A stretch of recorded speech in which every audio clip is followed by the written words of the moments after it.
Hey everybody, welcome to Fantasy and Frames' second mock draft of the fantasy football season. I'm your host, Jorge Edwards. And with me, we got a stacked crowd here to talk about some fantasy football picks. We're doing a 12-team, half PPR mock draft, traditional roster settings, except we've got 5 bench spots. So again, like we said during our first mock draft, the goal of these mock drafts are to basically teach you the tricks of the trade, for those who are the experienced fantasy football players or those who are the novice level players. There's always something to learn as far as strategy when it comes to making your draft picks each year. And so hopefully with the cast and crew here we have assembled for you tonight, we can do just that. So with that, let me introduce everybody from CBS Fantasy, the one, the only Dave Richard. Dave, thank you very much for joining us this evening. Thank you for having me, Jorge. Absolutely. For the fantasy footballers, we have 2 awesome writers, Lauren Carpenter and Ryan Weiss. Lauren, welcome. Thank you. Thank you for having me. Ryan, again. how are you doing tonight? Fantastic. Thanks for the invite again. Absolutely. From Fantasy Alarm, we got Colby Conway and Andy Spiteri. Gentlemen, how you doing? Colby, you first. Hey, doing quite well. Thanks, Jorge. Andy, how are you, sir? Doing well. Thanks for the invite, Jorge. Absolutely. From Fantasy Go, David Ibrahim. How are you doing, David? What's good, Jorge? Looking forward to doing some mock drafting. Alrighty. And so from Fantasy and Frames, we got Aaron Pags. Aaron, give me the signature line for the night. It's a beautiful night to say fantasy football lives. Thank you. Nate Markham, how you doing? Doing well. No signature phrase yet, but working on it. Jeremy Noble, how are you? Loving life. Let's do this. All right. And Todd Barnes to round us off. I'm doing well, Jorge. I'm doing well. All right. So joining us this evening, we're going to have 2 fans like we did last time, just wanting to gain some experience. And who knows, maybe the analysts here will gain some information and insight from them and how to help us help them better. Kurt Brown, who's returning. Kurt, how are you this evening? Doing well. Thanks for having me back. Thanks. And joining us this week, we have Brian Elfrank. How are you, Brian? Excellent. Thanks for having me. Appreciate it. All right, folks. Well, let's get this mock draft started, shall we? Let me click here and do some things competently, which is not apparently in my wheelhouse. So who decided to put me at the 107 again? Because I am cursed with that spot all the time. The sleeper algorithm apparently does not like you. No, it was you, Jorge. I know you did it. Don't lie. Maybe it was me. At sleeper. Exactly, at sleeper. All right, so we're going to begin the draft now. Ryan, you are on the clock. No surprise. Christian McCaffrey. Totally shocked by that. Yes. Still waiting for it to process. I'm going to go with a.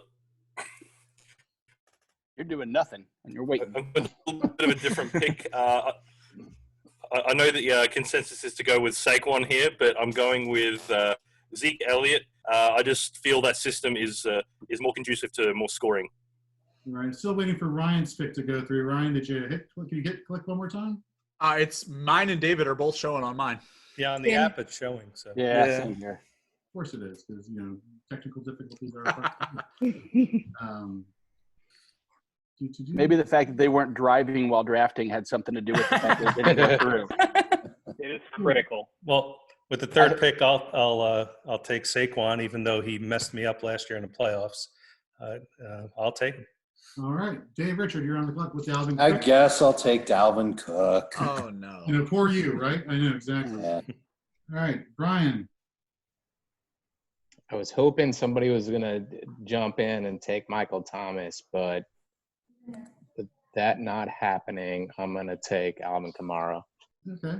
Nate Markham. That gives me the same dilemma, but you know what? I'm going to go with Derrick Henry. Really? Yep. It's half point PPR. I still like the touches. I think the touchdown percentage will decrease, but I don't think it will regress enough not to be a top 5 back. All right. Lauren Carpenter. Yeah, I'm in a pickle right here too because my 2 picks I'm staring at right now, I'm going to say one of them out loud. I like Michael Thomas a lot, but I have another name that I really like that I don't think is going to fall to me. So my decision here is whether or not to take a wide receiver or a running back. I don't like this at all. This game sucks. Great. All right, I'm doing it. I'm taking Michael Thomas. Michael Thomas. All right. So now, Aaron, you're representing Fantasy and Frames this evening. Who are you taking? Yeah, Lauren let me off the hook there. I would have had to take Michael Thomas at 1-8. Now I get to finally get my hands on Kenyon Drake. You put out an article recently talking about your love affair for Kenyon Drake. You're all on board. I agree 100%. I love Kenyon Drake also. Okay. And of course, my computer is being all sorts of different right now.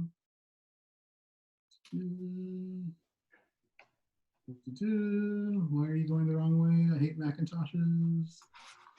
Kenyon Drake. Ooh, hot take. Jorge hates Macintoshes. I know. What? No. I think we should pause the draft and talk about that. Yeah. No. I think you need to see a therapist. I'm the only one in my family that doesn't have a Mac. Ugh. Thank you. Somebody agreeing with me. Jeremy, you're on the clock. Okay, good. I'm going to take a guy. I believe I took him in our last mock draft, so closer to the turn, but I think he's going to benefit the most in Cincinnati from Joe Burrow coming, and that is one Joe Mixon. Good pick. All right. Kurt? All right. I'm going to stick with that theme and go with one of my picks from last year's draft and go with Josh Jacobs. Sure.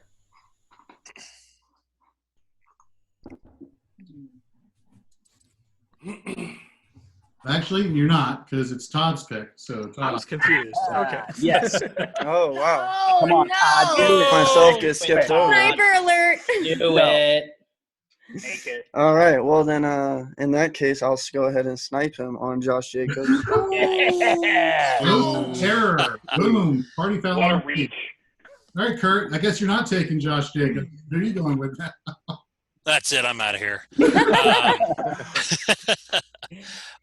Let's see. Where do I want to go now? Sorry, I thought you said my name there. So I did. That's my fault. I'm pretty sure he did. That was a Yeah. moderator foul. yeah. It's Picking on Cabernet fault. Okay. picking on the average Joe here. I'm gonna stick with the running back theme, and I'll go with let's go with Nick Chubb. Nick Chubb. Corey, could you say my name so I can get a pick here before Colby takes two guys that I know I'm going to want? Colby, who you taking, man? Well, as a Texans fan, no hard feelings. We'll take D-Hop. And then we'll come right back around. And I like Tyreek Hill, but I got to go tried and true. I'll take Julio. Two premier wide receivers to start the draft. Nice. Kurt, back to you. For real this time. Okay, just checking. Let's see. I'm gonna go running back again and go with Aaron Jones. All right. Now, Ooh, choices. I'm gonna get a piece of the Kansas City offense. I'll take Tyreek Hill. Jeremy? Oh, I'm not loving the running back situation. I usually come out with two running backs in the first two rounds, but I'm going to take who Sleeper has as the best player available, and I think he's ready for a bounce back year. I'll take Devontae Adams. Well, Devontae Adams bounce back, injury prone, however you want to. Yeah, a lackluster year per his standards, I would say, last year. Sure. All right, Aaron, who are you going after now? Man, I'm going to do it. I'm taking Lamar Jackson. There we go. Are you pulling a I'm not messing with you, man. He's a running back and a quarterback. I get two players in one slot here. All right. I'm going there. Lamar Jackson it is. Lauren. Good spot for him. Ooh, I have a little bit of a conundrum here myself, but you know what? I have a strategy. I'm going to see how this plays out. So let's see if my strategy actually works, because there's a couple of guys I'm aiming for late. See if I get them. I'm going to go Chris Godwin. Oh, 0 RB. Not necessarily. Not yet. Maybe. Not yet. Kinda. Maybe a little bit. All right, Nate. It's me.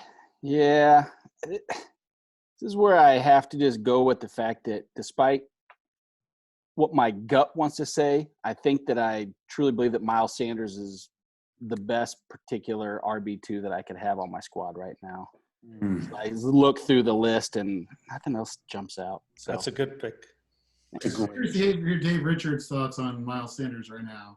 I'm a huge fan of his. I know there's talk that Philadelphia is going to add another running back. And based on kind of what I've dug up on Sanders, it wouldn't surprise me if they had a guy who might begin the year as the short yardage goal line guy. It was an area that Sanders struggled in. But Sanders is the first running back under Doug Peterson to have over 1,000 total yards in the same season. It was actually 1,300 total yards.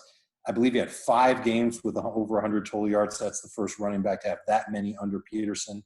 Ton of work in the second half of last year. And I think it proved, and he's saying this, that's made him the type of feature back that I think Philadelphia would take. And everybody says, well, Doug Peterson has always used multiple running backs. He's always been our BBC. Well, he's never had a running back as good as Miles Sanders. Now, if you think Miles Sanders isn't that good, then you would probably assume that he would be in an RBBC. But I think he is pretty damn good.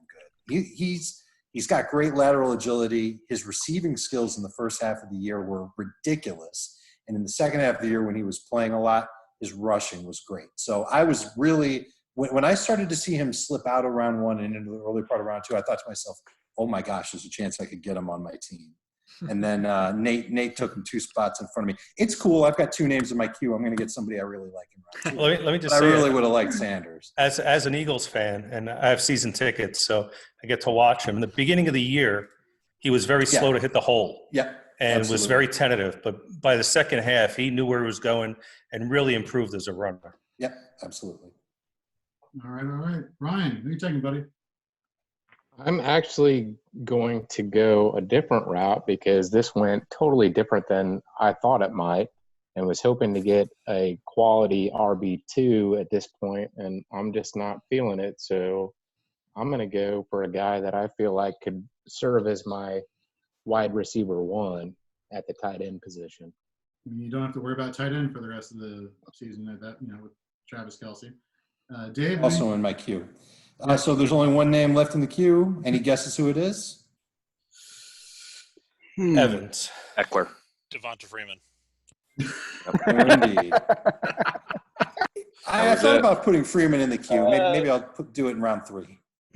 Last week, Dave, or 2 weeks ago when we were doing this, one of our friends, Ken, it was 8th round, 7th round, and it was just an immediate super snipe reaction, freaked out, didn't know, flustered. There's no time limit, by the way, too, so it shouldn't have been that flustered. But regardless, hits Devonta Freeman, and Jorge probably had the soundbite of the entire draft as far as that goes. And we have not let it live down until, like we were talking earlier, when he actually gets signed by a team and all of a sudden puts up that first 20-carry game and he holds it over our head. Yeah, definitely channeled my inner dodgeball with the bold strategy. See if it pays off comment there with Ken. Bless his soul. All right, Andy, who are you taking, sir? I don't know. This is a tough one at this point, but I think with somebody who has something to prove and just going to be looking for a contract, I'll go with Leonard Fournette. Ooh, okay. David. You got me. Andy, right? Just as exciting as getting a stimulus check, I'm pretty happy to get Chris Carson at this spot. Stimulus checks of running backs. Yeah, that's a nickname. Doesn't mean anything. I don't know why I said that. Ryan, who are you taking in your first pick of back-to-back picks? So being all the way at the turn, I need to land my RB2 now. Definitely wanted Eckler and Sanders. Didn't get them. So, how the mighty have fallen. I'm going to grab Lev Bell. Lauren, you recently did a piece on Le'Veon Bell, correct? I sure did. And my cohort. Nice. I hope you read it. Of course I read it. He's not going to say anything different on the pod. Let's be clear, Lauren. Yeah. Hey, I'll still take it. I did read it, though. We do. We actually read all of our work because we link to each other's articles and we promote each other's work. So it was a good piece, I have to say. And then being where I am now, this is get your guy territory for me. So I'm going to go a little off of ADP to get a guy I very much believe in this season. And Lauren's going to love this pick too, as I get the new tight end 1, Mark Andrews. You also put in an article about Mark Andrews recently. Boo! He's not mine, but good for you, my friend. Yeah, that's a very good take you just gave right there. I just want to tell the 4 fans who are listening. You know, when you're at the end of these, larger drafts, like 12 and 14 teams, like eventually you're going to have to reach for players that you want because you know you're going to get sniped somewhere in the middle. And if there's a guy you want, go get your guy. I think 9 times out of 10, that's the route to go, unless you get Devonta Freeman in the 7th round. Sorry, Ken. Okay, David, please. And on that note, getting your guy. I mean, I was hoping to wait a round or so more to get him, but just as scary as panic buying for toilet paper, seeing Lamar Jackson win, I need to get Patty Mahomes here.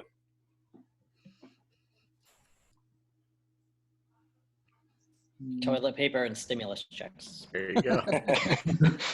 Our metaphor is crush. I say he has the fingers on the pulse of America. Andy, sir, who are you taking? Well, for me, I don't see any wide receivers that stick out at this point for me, so I'm going to go with George Kittle. I mean, great receiving option nonetheless. Spoiler. Mr. Richard. So I'm also seeing. It's not that I don't see receivers I like. I see too many receivers that I like, and the first 2 rounds were pretty running back heavy. I'm not used to seeing it like this. So It was. You're kudos so to you right. guys. And I'm going to try and still pick up running backs while I can. So I'm going to buy into the hype of Clyde Edwards-Helaire and put him on my team. He'll be my flex. Now, do you think taking him this early, considering the half PPR nature of this format, bodes well for him? Because there's a lot of talk of him being really emphasized in the receiving game for Kansas City. Well, he's ready for that role. If you watched him play at LSU, he was the most NFL-ready pass-catching back in the draft. He was really outstanding in that role. And I think if he's playing in an offense where safeties are playing back and the linebackers are scared of getting beat on play action, then the lanes that he'll run through should be pretty good. And that'll kind of help him take advantage of his situation despite his speed not being 4.4, because he's not a burner. I think we all know that. This is the first time I've been in a mock where he's gone in round 3, because I work with a bunch of guys that are fiends for Clyde Edwards-Helaire. They're taking him in early round 2. Jamie Eisberg, Heath Cummings, those guys love Edwards-Helaire. I like him. I think he's worth where I got him. I'm happy to have him. But I'm not ready to call him a top 20 pick just yet, not even in leagues where catches count. Okay. Sounds good. Brian, who are you taking? I'm going to round out a little diversification here and take a wide receiver. I'm going to go with Kenny Galladay. Of course, you Love it. He had really good rapport with Matt Stafford when he was there, and even when Stafford wasn't there, he was the big threat there in Detroit. Nate Markham, who are you taking? If you take my guy, Nate, we're no longer friends. Who's your guy? I'm telling you. Of course, I won't take Warren. I Do I see look what like you a, did do I there. look like a meth I head see what you Confederate did flag there. waving fan? Inside joke, folks. Look, O'Reilly. Isn't that the name of your dog or something like that? My cat's name is O'Reilly. I also have the Super Bowl, obviously not the real one, but the replica big MVP ring of Ryan O'Reilly. He's my favorite. My See, cat's so name is O'Reilly. and And that he's just just means as ferocious. And I would never take who you're wanting, because I also think I'm not going to take him because theoretically he's probably 4 or 5 spots down as far as wide receivers go, but legitimate true upside number 1 as far as I'm concerned is target monster Allen Robinson. I mean, you just have to assume snap share, target share is all opportunity leads to points, so on and so forth. So I'm in an interesting position here on the clock. So kind of like what Ryan said, this is sort of when I don't feel too bad about reaching for a player that I believe in. I'm not sure if he's going to fall back to me when it comes back around, and I'd rather burn with the guy that I believe in instead of taking someone that's, status quo, everyone expects me to take. But I'm going to reach for my guy. I like his new situation. I believe he's going to be the RB1. And I'm going to take him, even though he's really far down. Hold on. Let me find him. Dramatic effect. Someone drum roll. This is a reach of all epic reach. But this is why we mock draft. I want to see what happens here. But DJ. My boy, David Johnson. Son of a gun. All right. I got to take him. On. I'm sorry, my friends. Come around I'm the bend. sorry. Damn. Yeah.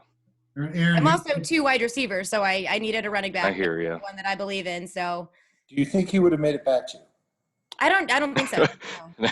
Not with a Texan fan at the end of the round. No shot. I wasn't going to risk it. I mean, there's definitely a possibility, but I don't want to risk it. So why not? But we'll see how I'm this not sure if turns out. Colby would have taken him. Colby definitely would have. Third person definitely would have. And if it doesn't turn out okay, and if this looks bad as a team, don't do what I just did. So this is the point of mock drafting, when you're just trying to experiment, seeing what happens, what falls around, where you are in the draft position, your other people who are drafting, because you know there are going to be homers. That is not said in a negative way whatsoever. But I believe in this guy. I'm reaching for him. I have 2 stud wide receivers. I feel comfortable taking a risk on David Johnson. Well, it's a good pass catching back as well. So yes, absolutely. All right. So Aaron, who are you taking for team fantasy and frames? I agree with most here. There are still plenty of good wide receivers left, and I don't want to pick amongst them right now. So I'm going to go for a guy who I think is going to take over the running back 1 spot pretty soon in the season, and that's Jonathan Taylor. I think Marlon Mack is just a guy. I think Naheem Hines is just a guy. And, Chris Liss of Sirius XM said it best. Like, when Mike Trout came up, everyone's like, oh, Vernon Wells, oh, this guy, oh, that guy. Where's he going to play? It didn't matter. None of those guys mattered once Mike Trout stepped on the field. I don't think any of the indie backs will matter once Jonathan Taylor sees the field. That's a bold pick right there. All righty. A couple of bold picks. Yeah, I mean, I think the biggest problem with this season for the rookies is that they had no OTAs. And it's going to be slow for them to get in. I mean, he might not get in till the 2nd, 3rd, 4th week, but once he hits, he's going to fly. Yeah. See, I'm still a believer in Marlon Mack, to be honest. I can't see JT sliding in being a workhorse. If Mack's on a hot streak, JT will get worked in, absolutely. But you got a catching back in Naeem Hines. There's a lot of mouths to feed there. I don't know. I believe in JT's talent, but as a workhorse, it's yet to be seen anyway. Yeah, I'm personally staying away from the Colts backfield. It's too messy. Because as soon as I pick up one, the other one's going to blow up. Then I'm going to drop him, somehow acquire the one that just blew up, and then it's just going to blow up in my face. So I'm like, no, I'm going to stay away from it. Thanks. I'm good. All right. And let's not forget, like, the allure that everyone has with Thomas right now is the fact that he's going to a team that has one of the best offensive lines in the NFL. And, when you think about good offensive lines and one of the best offensive lines, you think of it pains me to say this, you think of the Dallas Cowboys, and when they drafted Ezekiel Elliott, it's like, oh, it's a match made in heaven, talented running back, amazing offensive line. How can you fail? And that's just not what this situation is. There are mouths to feed there already. Maybe as the season goes on, Taylor starts to assert himself in that lineup, but I agree. I don't think right off the bat you're going to see something that blows anybody's mind. Jeremy, who are you taking? I'm going to take a guy. This is a little bit of a reach, just because I agree with what Nate said. I think there are a lot of wide receivers I like here, and I like this guy as an RB2. Although there's always the risk that he may just not be the RB in the RBBC that leads the pack. But I love the upside. I love the player. I'm going to give me some Raheem Mostert. Whereas friend of the podcast Bob Long says Raheem Long. Todd, who are you taking? I really wanted to grab a running back here, but round 2 I couldn't pass up Tyreek, and right now I can't pass up Cooper Kupp. Good pick. All right, Kurt. All right. Looking at Colby's picking behind me, so I'm assuming he's going to running back here. So I'm going to jump in front of that and grab my 3rd running back. I think Todd Gurley is going to have a good year in Atlanta. If he can be my 3rd running back, I'm fine with that. So we're going with Gurley. Well played, sir. Yeah. Kurt's learning. Yeah. I wanted David Johnson, but so I'll settle for Gurley, I guess. Somebody had to go take David Johnson. Yeah. Colby, who are you taking first of back-to-back? Well, in a perfect world, I was going to go David Johnson and Todd Gurley. So that was what we were hoping for. Me too. That was the plan. We'll go ahead and switch. I'm surprised to get this guy. It's probably because Brad Evans isn't here. So I'll go ahead and get David Montgomery. Clear path to touches. Hopefully they see what they do with Tariq Cohen.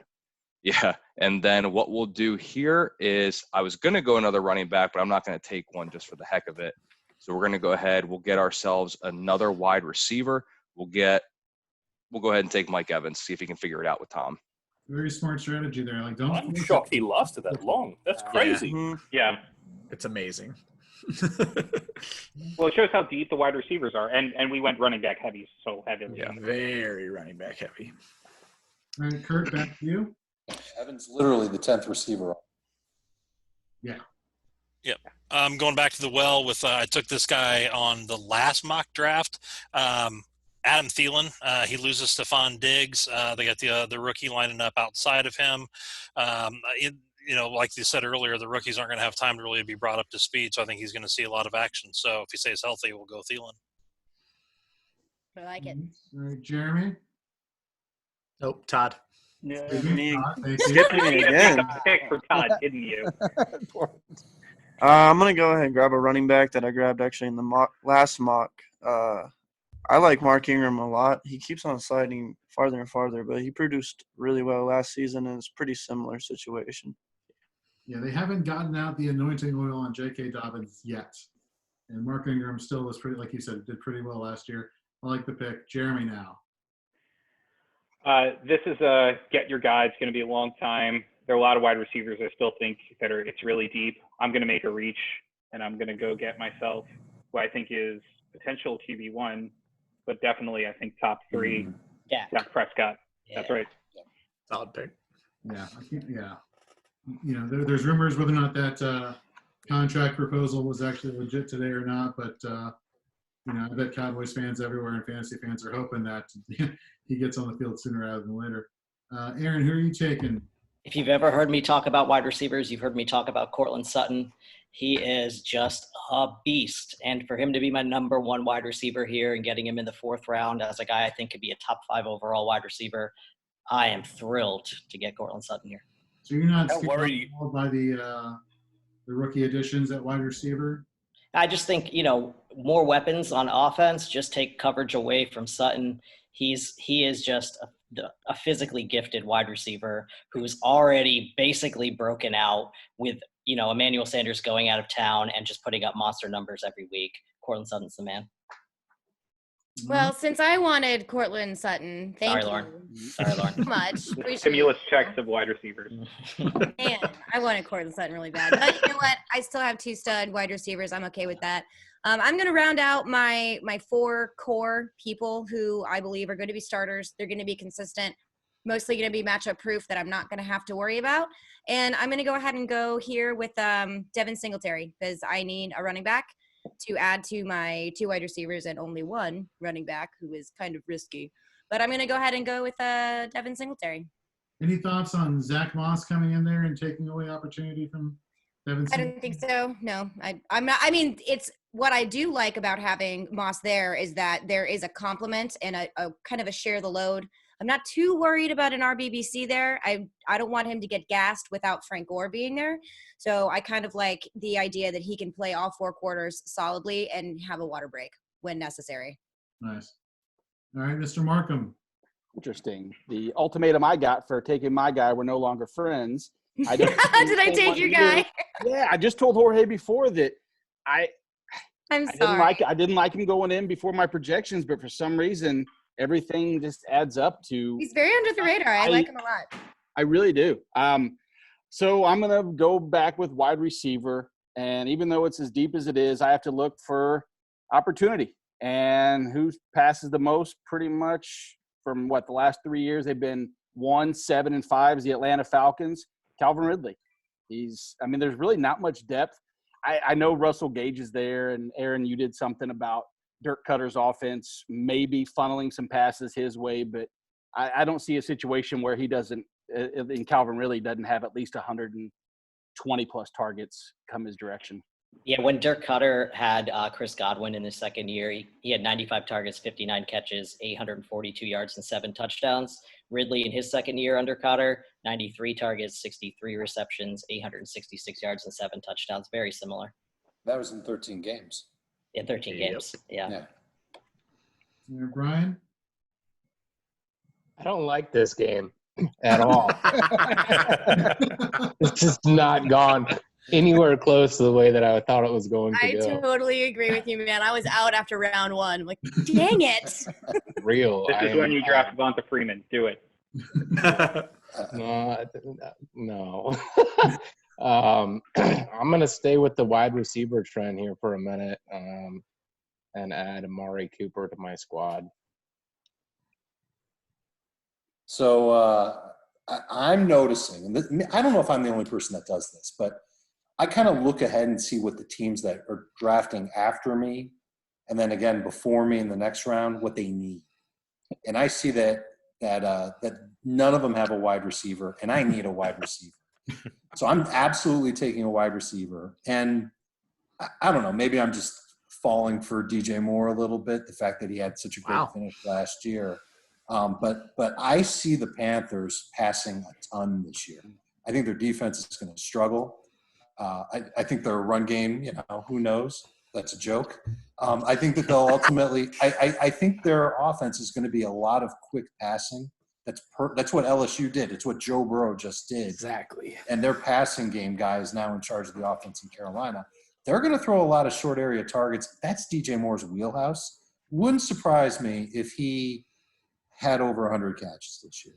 And in a half PPR, it's plenty of points. Thrilled to get him to be my wide receiver 1 in round 4. I don't love that he's my wide receiver 1. It's just how it works out. I mean, not only does that benefit DJ Moore, but you look at Teddy Bridgewater and his absolutely target being so shallow as it is. It's like a match made in heaven right there. Indeed.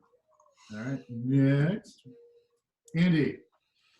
So looking at everything, I'm tempted to take another running back, but again, just like Dave said, the wide receivers are going to go with the next 4 picks. So I'm going to take somebody who I love, Keenan Allen. And who was his quarterback last year?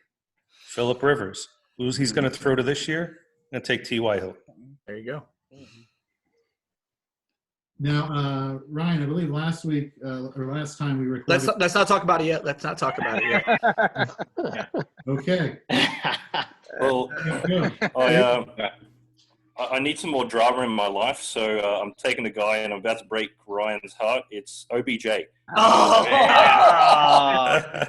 was absolutely ecstatic that he came to me at the end of the 4th. So I've been doing a few mocks and real drafts, and he's been going sometimes in the late 3rd round. But he's a guy. I'm big on OBJ. He only got 200 yards and 2 touchdowns less than Julio Jones, and you can pick him up at the end of the 4th. I believe in the talent. I believe Baker Mayfield's going to have a bounce back year. Give me some of that OBJ. I believe in Case Keenum. So there's that. Interesting. I do. I believe in Case Keenum, so that gives me faith for OBJ, not Baker. Wow. That's Case Keenum up in every dynasty league I'm in. I'm like, give me Case Keenum. Sorry, he makes magic.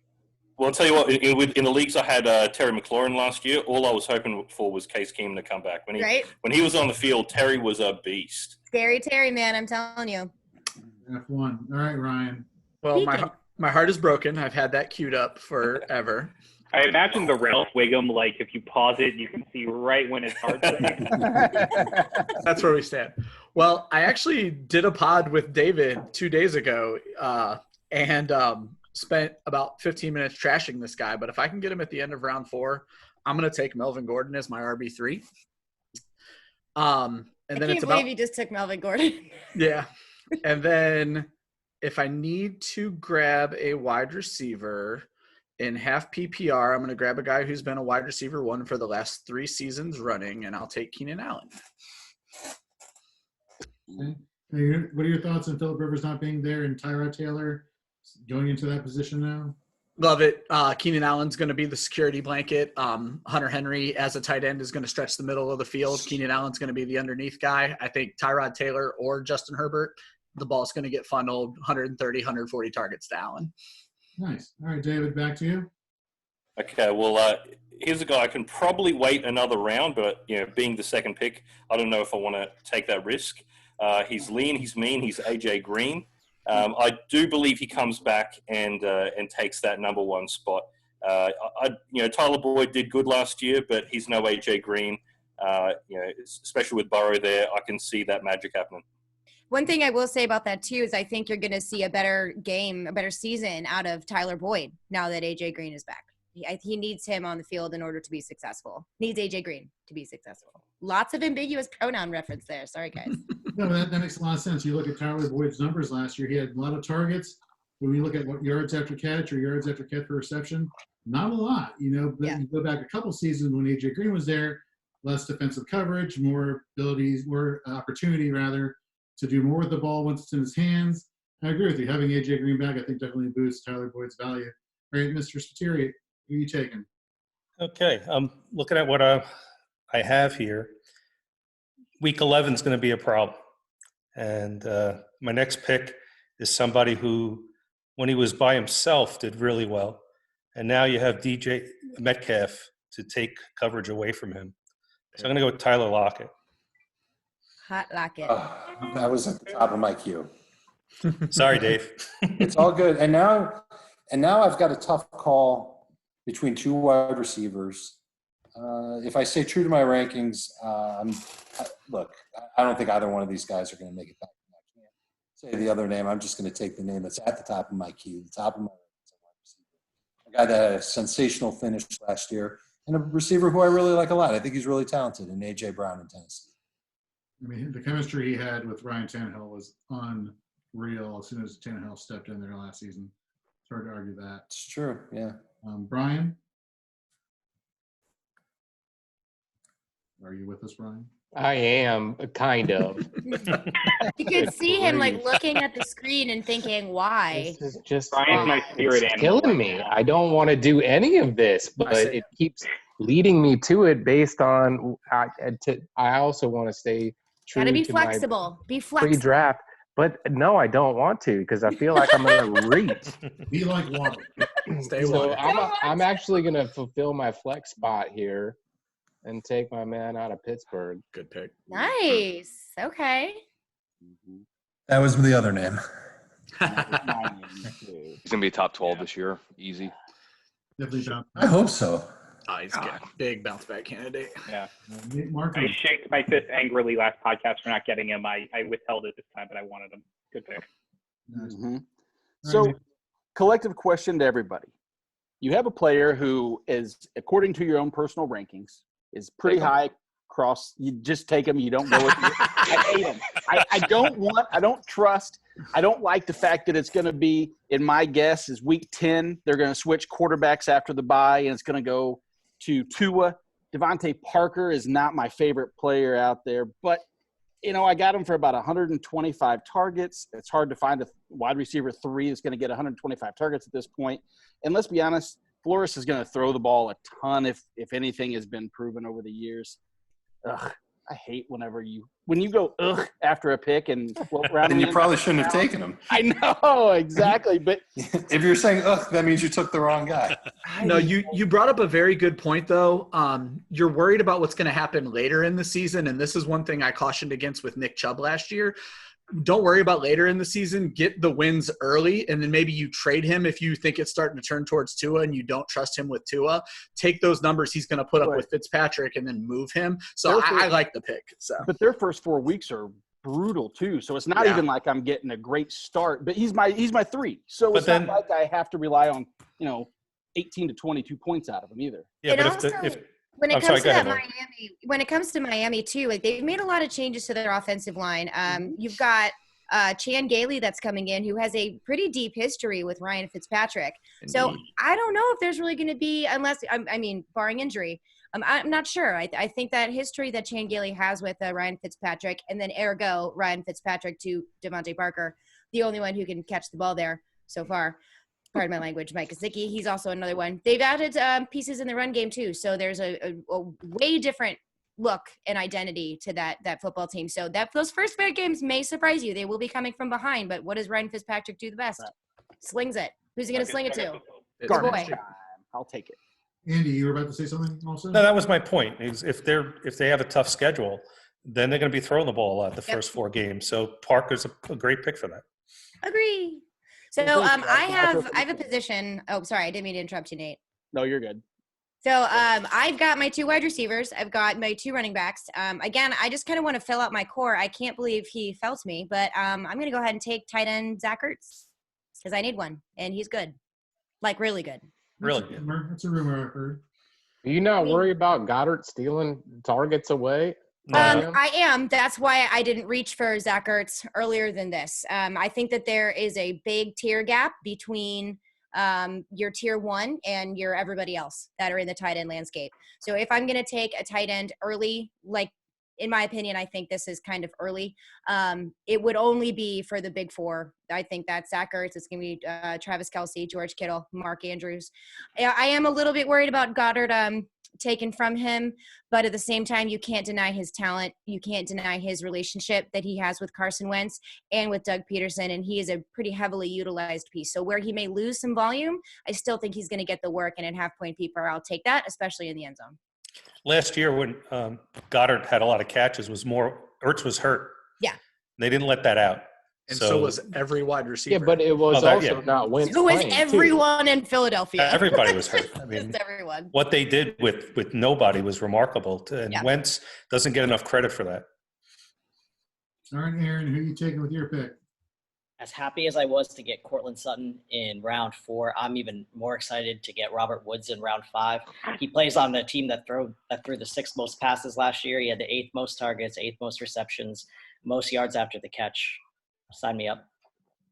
Bobby Trees off the board. Okay. Jeremy, you are up next. I'm so happy you made that pick, Aaron. You're welcome, Jeremy. You're welcome, buddy. Oh, man. Are we nice people here? We're like, oh, I took your pick. So sorry. Not.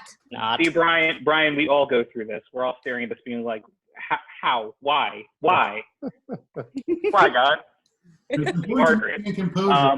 Yes, my son. Devontae Freeman in the 7th round. Man, wow, I didn't have anybody else in my queue. I'm gonna do a quick look around. I'm gonna go with. I don't have a good explanation, so I'm just gonna take him. I'm taking DJ Chark. Oh, good pick. I love Chark. I mean, the Jay Gruden addition as far as being offensive coordinator to that staff. I mean, that team's probably going to be passing the ball a lot more this year. I mean, that bodes well for Chark. Absolutely. Thanks, guys. I didn't want Bobby Trees anyway. I really wanted DJ Chark. That's how you do it. That's how it's done. No pettiness whatsoever. Okay, Todd. The way the draft fell, I didn't really get to jump on the running back train with everyone else, but I was actually contemplating James Conner with my last pick.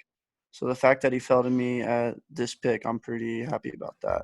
That's nice. Whether he plays the whole season or not, I doubt that. But well, you've already got Josh Jacobs and Mark Ingram, so you're not risking much with taking James Conner here, and because of your roster needs and your construction, you're sitting fine taking him here, especially if you had been looking at him even earlier. So that's a great pick.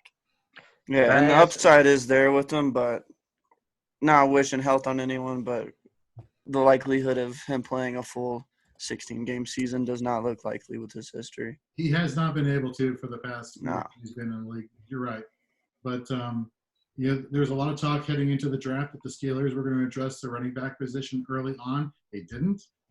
So that tells me they have a lot of faith in – or, well, I shouldn't say they have a lot of faith, but they have enough faith in Connor to still lean on him heavily going into this season. Plus, it's a contract year. That helps too. And I think the Steelers' minds just like exploded when Big Ben got hurt, and now they're like, "What do we do?" And they just scrambled. That's what I think. It's very scientific too. Mind explosion. Kurt. Okay, I'm going to take this guy because if my team gets in a fight, I want him on my side. I'm going to DK Metcalf. That is the perfect reason to draft anybody. In case my team gets into a fight. Okay. That's why I'm a novice. Nice. Colby, who are you taking with your first back-to-back pick? All right, so I had it perfectly queued up for James Conner because I hate the Steelers and I'm from Pennsylvania, so it makes sense. Nice. However, I'm actually going to take a different running back. He might split carries, but the team's going to stink. He's going to be more involved because Kalen Ballage ducks on passes. Jordan Howard can't catch the football that much. I'm going to reach for Matt Breida. I don't know what to make of him, but there was another running back I had in mind. I probably should have went with him, but I like Breida. We'll see what happens with him. And then the next pick is easy. With QBs 2, 3, and 4 off the board, we're going to go ahead and take QB 1, which is none other than MVP Deshaun Watson. Very nice. Kurt, back to you. There it is. Mm-hmm. Well, I didn't get David Johnson, so I got to get one of them. Got to get that piece. That's right. Got to get one of them. Will Fuller coming round 7? Maybe Cooks. We'll see. There you go. Already said jazz hands? I did. Okay, cool. Yes, very openly and freely. I'll box step later. All right, Kurt, who are you taking now? It's hard to follow Jazz hands, but as a Raider fan, I think this guy's going to have a big year again. Derek Carr loves to kind of check down and have a security blanket, and I think Darren Waller's a perfect fit for that, so I'm taking that tight end spot. Did anybody else for a split second think he was about to take Derek Carr? Yes, that's what I was going to say. I was like, For another big season, Derek Carr. I almost died. Yeah, there was a little early. Derek Carr. I'm like, Good wait there. more? That's the first time Derek Carr and big season have been mentioned in the same sentence, so I just wanted to throw it out there. Maybe it'll help him a little bit. So. You remember when we had that one season with Derek Carr? It was like MVP, or people were like, "Yeah." After week Well, then he 14. broke his leg, and that was shit. Yeah. And they lost to the Texans in the playoffs. Connor Cook, baby. That was a great year. That's right. So proud of you to beat the Derek Carr. Really doesn't know exactly what you're talking about. We made it there. All right, Todd, who are you taking, man? All right. This one's actually pretty tough. This is actually where it's going to be a while before I pick again, so I'm going to go ahead and get my guy. There's three wide receivers all at the same ADP I want, but I'll take Hollywood right here. Wow. Hollywood Brown. Interesting. Why did you want to go with Hollywood in this pick? Really just he's one of my favorite players left on the board, and I'm not going to be picking for another, 24 picks or so right now. And scrolling down the list, that's who I want the most out of everyone left. He's got pretty great chemistry with last year's league MVP, though, too, right? I mean, and look what he did with the screw in his foot. He had a Lisfranc surgery, and he still put up the numbers, not being 100%. So, Plus, I mean, didn't he weigh like 160 pounds or something? Like, it was ridiculous. Yeah, that does help. That actually does help when you have a foot injury, not having 180 pounds on it. And he's still faster than 80% of the league. Yep. Nah, it's a solid player. Yeah. All right, Jeremy. All right, I'm going to take somebody who fell way too late in our first draft, and I'm basically drafting the all Jorge team right now. Give me some Michael Gallup. There you go. Great Sucking pick. up to the host. God. Half PPR league, throw him in my flex. I'm thrilled. You know, as a Redskins fan, cheering on so many Cowboys players. As an Eagles fan, I'm drinking. I understand. All right, Aaron, who are you taking? Okay, Jorge, before I make my pick, I was queuing up some folks, and I noticed a trend. I don't know if anyone else has picked up on this in their mock drafts going so far. Week 8 is tough for running back buys. Kenyon Drake, David Johnson, Mark Ingram, James Conner, the Gordon Lindsay, and I'm going to name a name. This is not the guy I'm picking, but if I didn't have already 2 Week 8 buys in Sutton and Drake, I would have gone with Darius Geis, but I'm not going to take Darius Geis. But he also has a bye that week, and I think he's got a big season in him. This is a guy I'm going to have on every team, though. It's Julian Edelman falling too far in drafts. If the Patriots suck, he's going to be even better. If the Patriots are good, it's going to be because of him. So give me Julian Edelman. Potential target monster there for Stidham. So Sleeper gives me anxiety because there's like a banner that pops up and it's like 3 picks until your turn. And I'm like, oh, cool. Then it's like 2 picks until your turn. And I'm like, I'm starting to sweat. It's like, you're next. I'm like, oh God, what do I do? Don't screw I'm this up. verklempt. I don't know. I know. It's like the voice in my head, which I shouldn't tell anybody about. My doctor said so. Mum's the word. No, actually, so I've got a good core because that's what I was working on. 2 wide receivers, 2 running backs. I got what I think is my stud tight end in Zach Ertz. Now I'm going to have some fun. I'm of the mindset where I feel that I can wait on quarterback. So I am not going to look at the quarterback position in this round, but I am looking at this as a half PPR. So I'm going to want a pass catcher and I'm going to want another wide receiver. So I am going to take Deebo Samuel, wide receiver from San Francisco. You think he's the guy in San Fran? He is the guy. He's the guy. Oh, you wanted a pass catcher. You know what? He'll get yards, and yards count as points, however they come. There you go.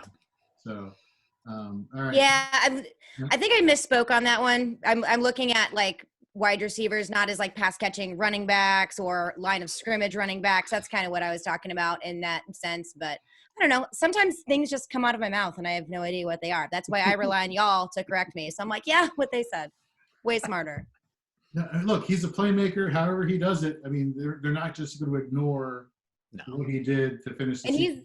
He can slide into a matchup position in my flex if I can look at and find a defense that is weak against the deep ball, weak against, however they're going to be using him. I mean, he's a perfect one that I can slide in there because, like I said, I already have Chris Godwin, I already have Michael Thomas, so I like the idea that I can swap him around depending on who they're playing. Great wide receiver 3. Nate, who are you going with? Well, when Lauren said pass catcher, and we just went through this whole situation, it had me somewhat upset. And so, Did Sleeper tell you it was your turn? It's your turn, Nate. Nate, it's your turn. Yes. It's your turn. Thank you very much. I am not sweating anymore. The voice in my head, which is not quite as vocal as yours, is telling me to catch a pass catcher that should probably catch close to 85 to 90 catches in a system that's going to have 2 wide receivers. Stefanski's coming over, Jarvis Landry. I mean, who else can the ball go? I mean, I guess it can go anywhere theoretically, but to a number of players. But I mean, 55%, I think, is 2 wide receiver set to 60% when they have the 2 tight end formation for the most part. And I don't need a justifier. On to the next one. That was a good pick. That was a good pick. All right, Brian. Y'all are so nice to each other. No, we're not. No, we're very respectful behind the back. Don't fall for it. We're not. Do you make this pick? Yes, when we're not recording. Wait, we're recording? I'm kidding. So we'll see here. I've got to go in the backfield here because it's been a while, and I feel like this guy's got some potential based on the fact that Kerryon Johnson can't stay healthy. So we'll see what the rookie has to offer. Good pick this late. DeAndre Swift here. Yeah, I like Swift a lot. I hope he ends up dominating that backfield. One of my favorite rookie running backs. You know what they say in fantasy? If you want to win your league, draft a Washington Redskin. I like that. I'm going to take McLaurin. I think he's the best receiver available. And very pleased to get him in late round 6. All right. I was debating between he and Gallup. Great value there. Yeah, my pick, I was going him, Gallup, or Hollywood. Well, you picked wrong because it wasn't a Redskin. All right, Andy. That's what I hear. All right. I'm going between 2 guys. One of them I hope is they're still there on the way around. This guy I'm going to pick because his teammate is somebody my son played against for 4 years in high school, and he always gets hurt. He'll pull his hamstring the first week. So I'm going to go with Brandon Cooks and hope he doesn't get hurt. Oh, jeez. That sounds like me playing softball. That sounds like me waking up. Old. Ugh. David, who are you taking, man? And seeing I stuck up for this guy like a nerd getting picked on by a bully, I'm taking Marlon Mack.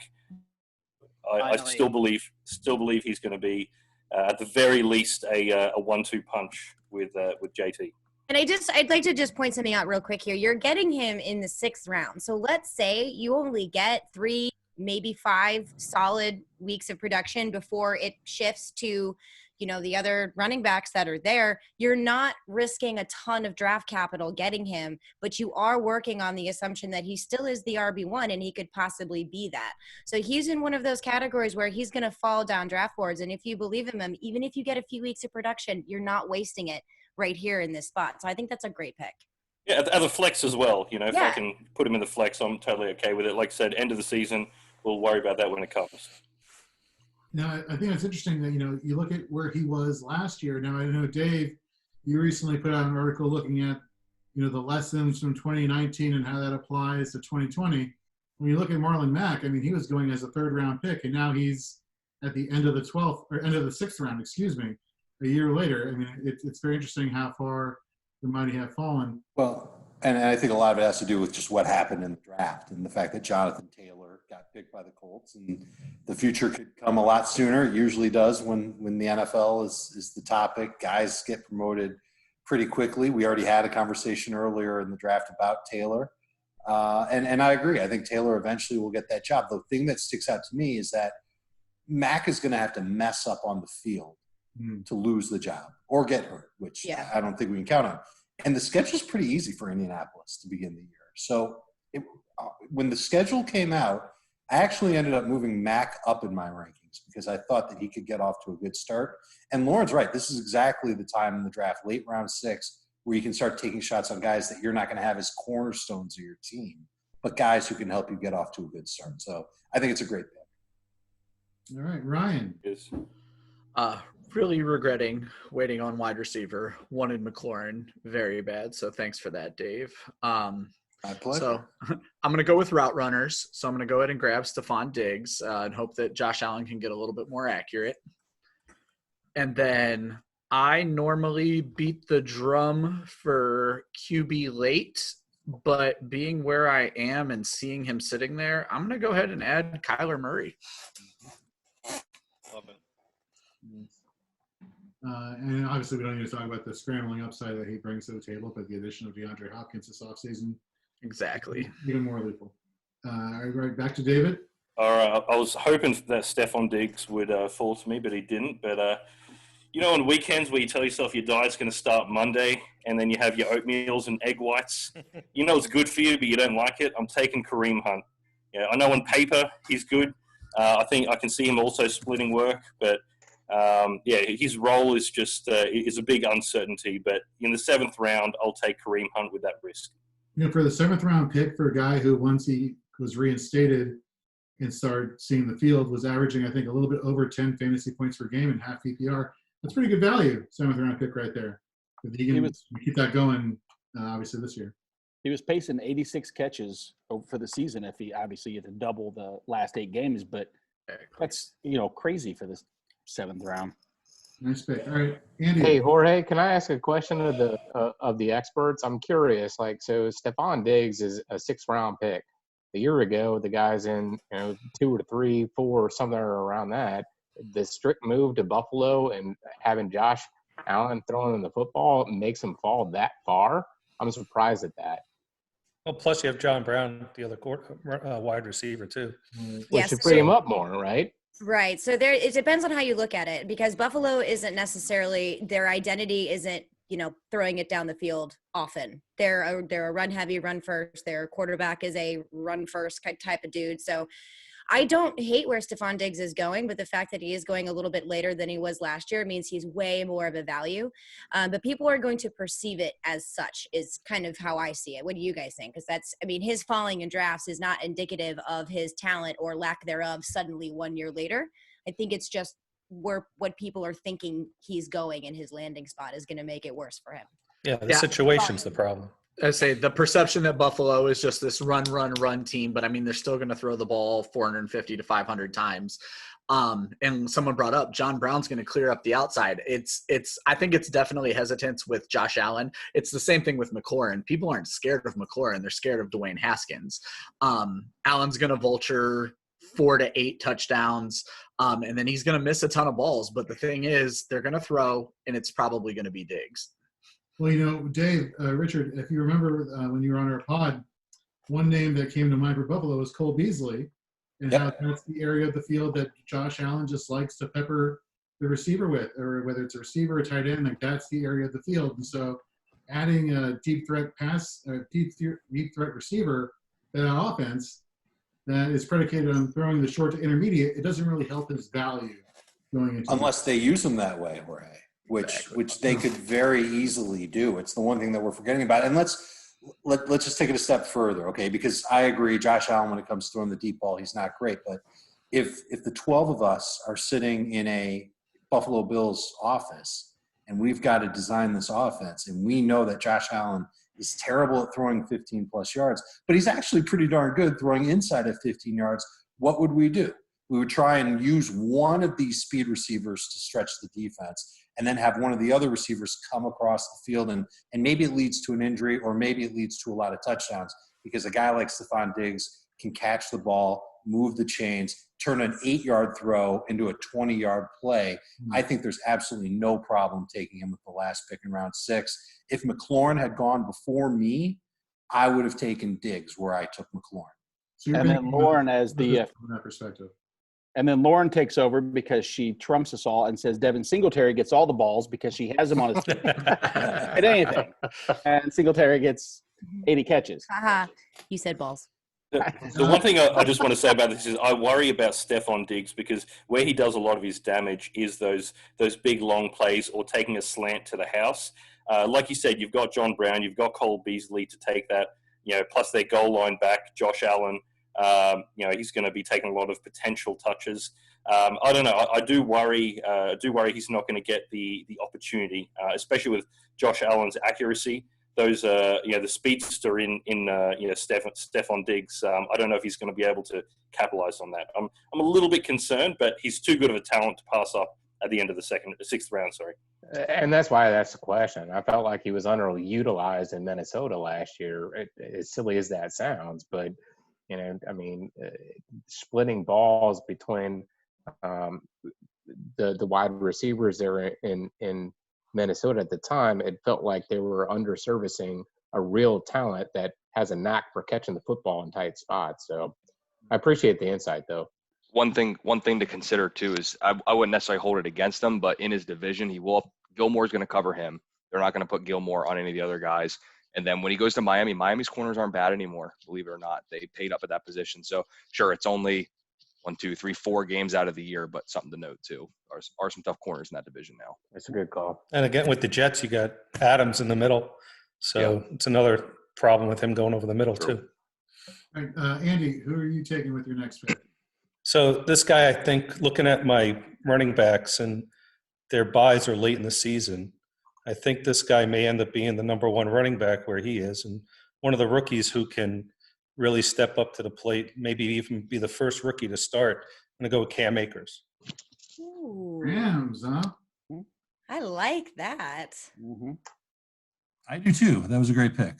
So I noticed that there are 5 teams after me that are in need of, and they're going to pick twice before I pick again. And there's a quarterback who I think is definitely top 5, if not maybe by the end of the year, top 3, top 2, if I'm allowed to say that. Russell Wilson. Yes, sir. It's going to be my quarterback. I'm gonna log off of the chat now, guys. I got a dad's birthday to go and hang out with, but I'll keep drafting. It was great hanging with everybody. Jorge, thanks again for the invite. Dave, thanks for coming on board. Thank you, Dave. Take care. Thank you, guys. Be good. Dave. All righty. And the draft keeps. Good. Now we can talk about Dave behind his back. Go, guys. Dave is a really awesome guy. I met him at the Midwest Fantasy Football Expo. Literally stopped him in the hallway. Was like, "Oh my God, I'm Jorge. I'm a huge fan." Blah blah blah blah blah. Hyperverbal Jorge talk. And he was like, "Dude, breathe." And now talk normal. I'm like, okay, I'm a big fan. Great guy. Happy to have him on, and we'll see him soon, shortly. All right, Brian. So now, who are you thinking about taking? Really disappointed because I was on the verge of being able to take 2 rookie running backs back to back. This is not your draft. You No, it's every not. time you pick, you're like, I hate this. Yeah. I was looking to double down with the rookies and take not only Swift, but Cam Akers too, and use the best of whoever was producing. Unfortunately, that didn't work out. So I'm going to take a guy that I was really high on and originally out of college that got hurt, unfortunately, and hopefully he bounces back. Yes. Good pick. You're going to love the preseason. No, you're going to get your heart broken in the preseason when he busts off a long run and then something horrific happens and you're calling in Adrian Peterson to leave. Let's have some positivity around here. Goodness gracious. I'm a new guy here. At least, pump me up, be like, yeah, that was a great pick. Yeah. It feels like Eeyore right now with the Rangers crowd falling over him all the time. And you're like, yeah, you guys are going to get hurt. Your team's going to suck. Welcome to the draft. Like, I love Swift. Welcome to the mock draft hosted by a Redskin fan and hosted by another. Perpetual dismay. Yeah. Yeah. All right, Nate, who are you going with? Oh, as much as I feel like every pick of mine is also, preceded by the which is never a good sign. But it's also a little bit to do with the fact that I think he's let me down in the past, but I don't trust Jarrett Stidham to throw the ball a ton this year. So I think that Sony Michel is going to get a chance to carry the ball enough to be my RB3. Oh. Wouldn't it be crazy against Sony Michel in the 7th round? But hey, last year was pretty atrocious. Yeah. Okay, so I'm going to get another running back, and I'm going to go with the guy who broke my heart as the Royce Freeman owner a couple years ago. I'm going to go with Philip Lindsay. I think he's going to do a hell of a lot better than Melvin Gordon is. So, really? Yeah. That's a steal in the 7th round. It is a steal in the 7th round. And I mean, it depends on what kind of format that you're in, but in half PPR and in full PPR, I do like Philip Lindsay just a hair better as a flex option, as someone that I can plug in depending on what defenses he's playing against, if they're solid against pass catching running backs. He's just so explosive, and it's so hard to shut him down. But I don't know. He'll find a way to make it happen. He's so cool. But if I can get him in the middle of the 7th round, I am taking him all day long. Give me Philip Lindsay if I can find the button. Hold on. There it is. Even after the I'm going to step out real quick, but I'm going to be right back. So if I disappear, it's okay. I'll be back in a second. Okay. Now, I just want to piggyback off of that pick right there.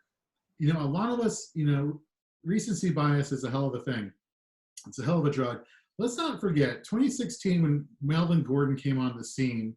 He didn't have a huge yards per carry. What he had was volume. He had 25 attempts. He had 26 attempts. You know, his efficiency was god awful. But the Chargers just kept feeding him the ball, and that's where that fantasy production came from. Now he's going to a new team. You know, he spent all that time getting acclimated to the Chargers scheme. Now he's going to a brand new team, having to start all over again. You have the familiarity with Lindsay in that offense versus Gordon. I can see where that pick can come in pretty handy, especially for where she's getting him.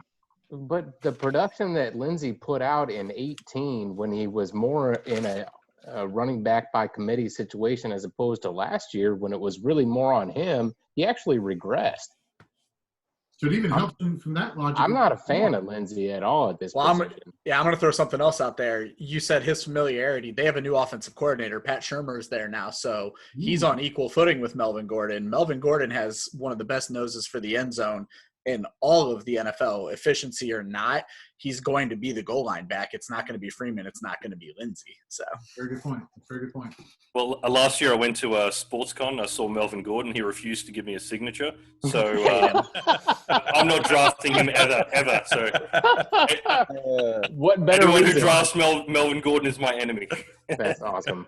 Out of solidarity, I'll cut him. Appreciate it. Thank you. All right, Aaron, who are you taking now, buddy?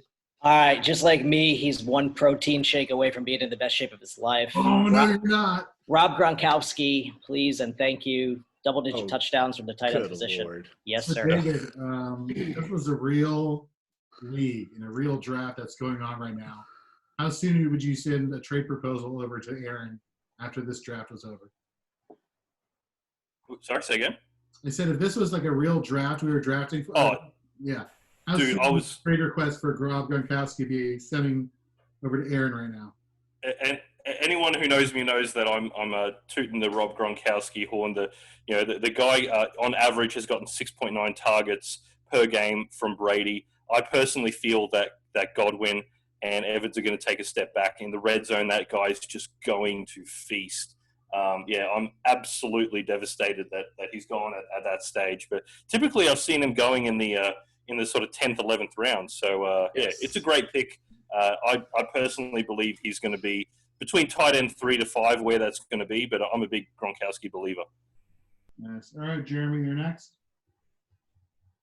This is a case where I'm looking at the teams ahead of me, and I'm looking and saying, there's a lot of running backs taken.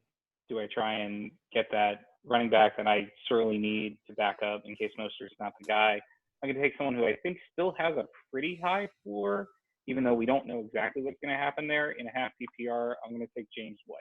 Great pick. You look at what the Patriots did last year. Granted, their offensive line was bummed up, was hampered with injuries. They gave a lot of volume to Sony Michel, but didn't really get a lot of production in return. But James White, I feel like every year he's always the running back you can always count on, especially coming into this using this point per reception format. Awesome pick right there, Jeremy. Big fan. This is a half point per reception, correct? Half point, yes, it is. Okay, I'll turn my thumbs up to sideways then. How about there you go.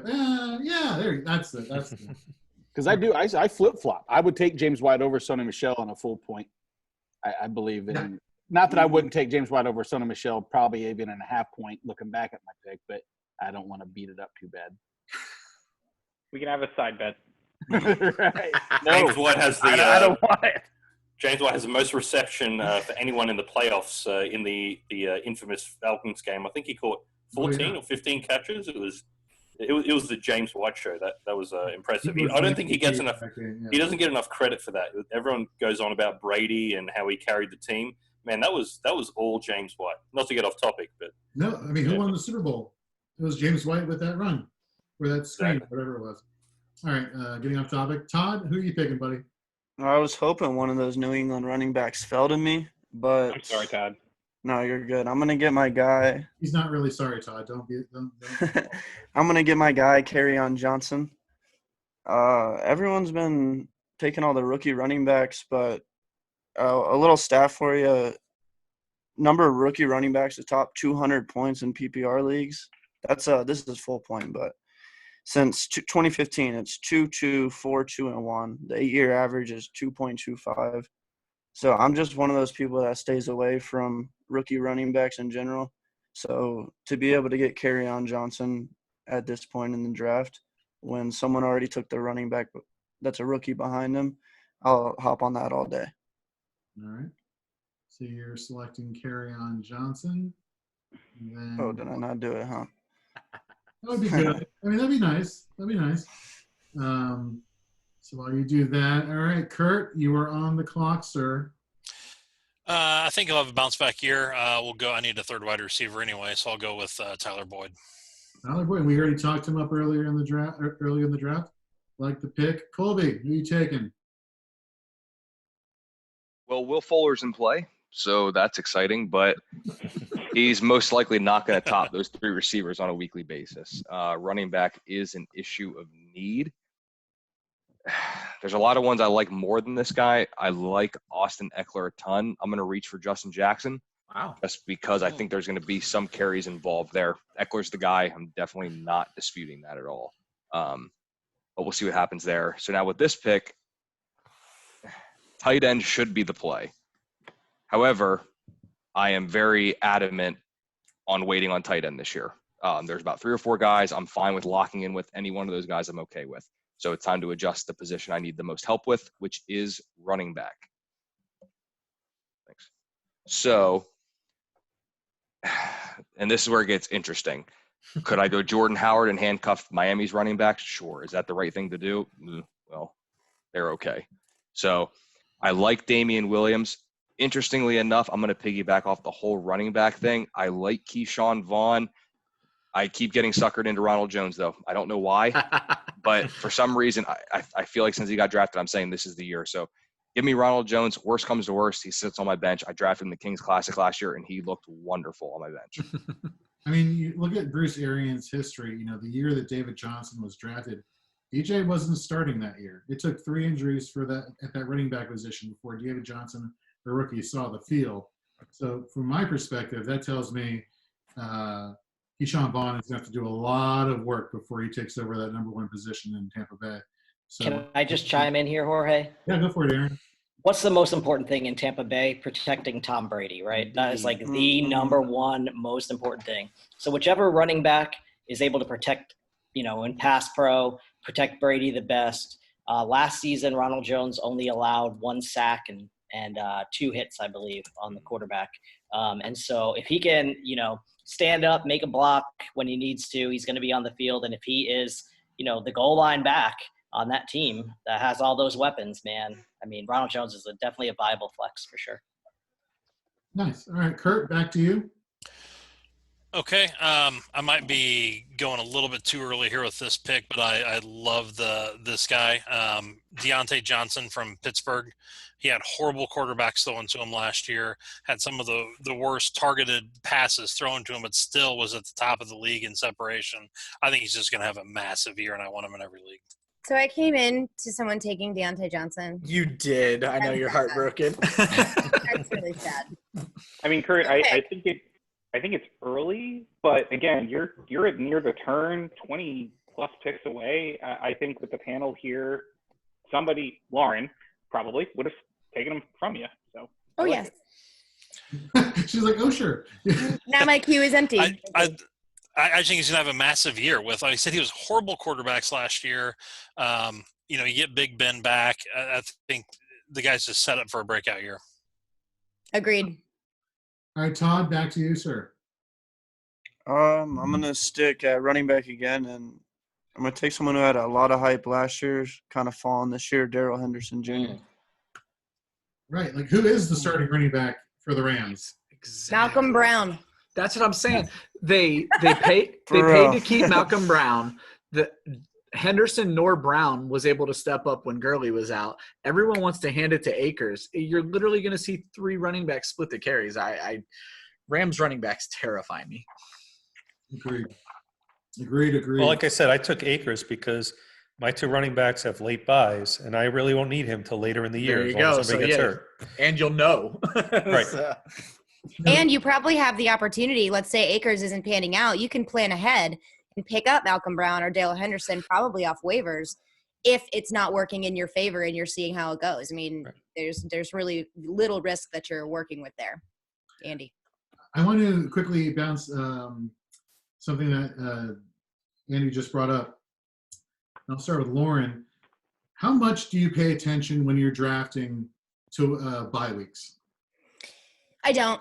I just freak out about it when I get there and plug someone in when I can. I generally don't tend to worry about bye weeks too much because it seems like your team and the situation in the NFL is going to be so much different, especially on late bye weeks. So there are guys I can possibly get in a trade, pick up off of waivers that I can plug in. But if you do pay attention to them, which I don't say don't do it, I just generally tend not to. But if you do, and you do have several players that are looking at a bye week, it's never a bad thing to prepare for it. So it's really just depends on how comfortable you are. If it's something that you really build into your draft strategy, keep an eye on it. I mean, it's just not something I'm always paying attention to, which could be to my detriment. You never know.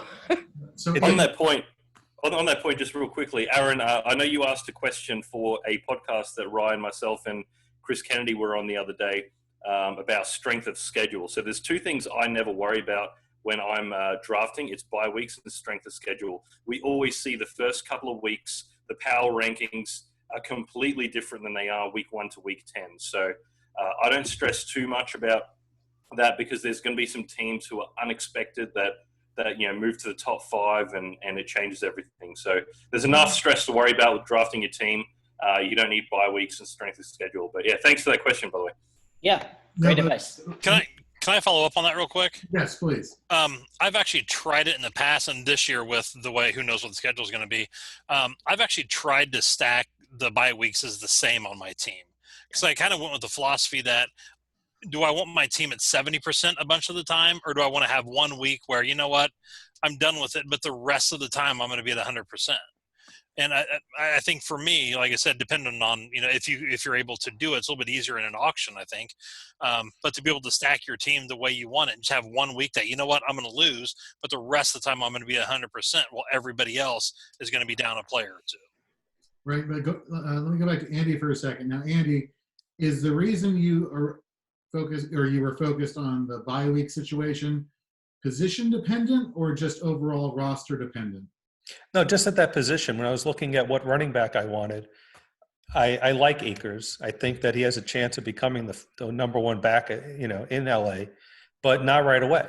So taking a chance on him when I have 2 backs whose buys are until week 7, I was more comfortable taking him at that point. If I had a back who bye week was week 4 or 5, I may not have gone with him, may have gone with somebody else, knowing I would need a replacement for somebody earlier.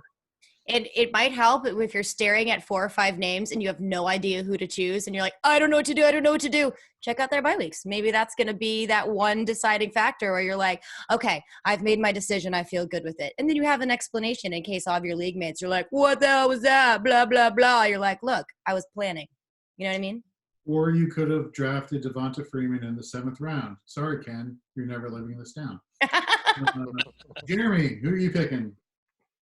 I'm going to take a guy who, through no fault of his own, dropped off in the second part of the year because his quarterback, who was on pace for 5,000 yards, got injured.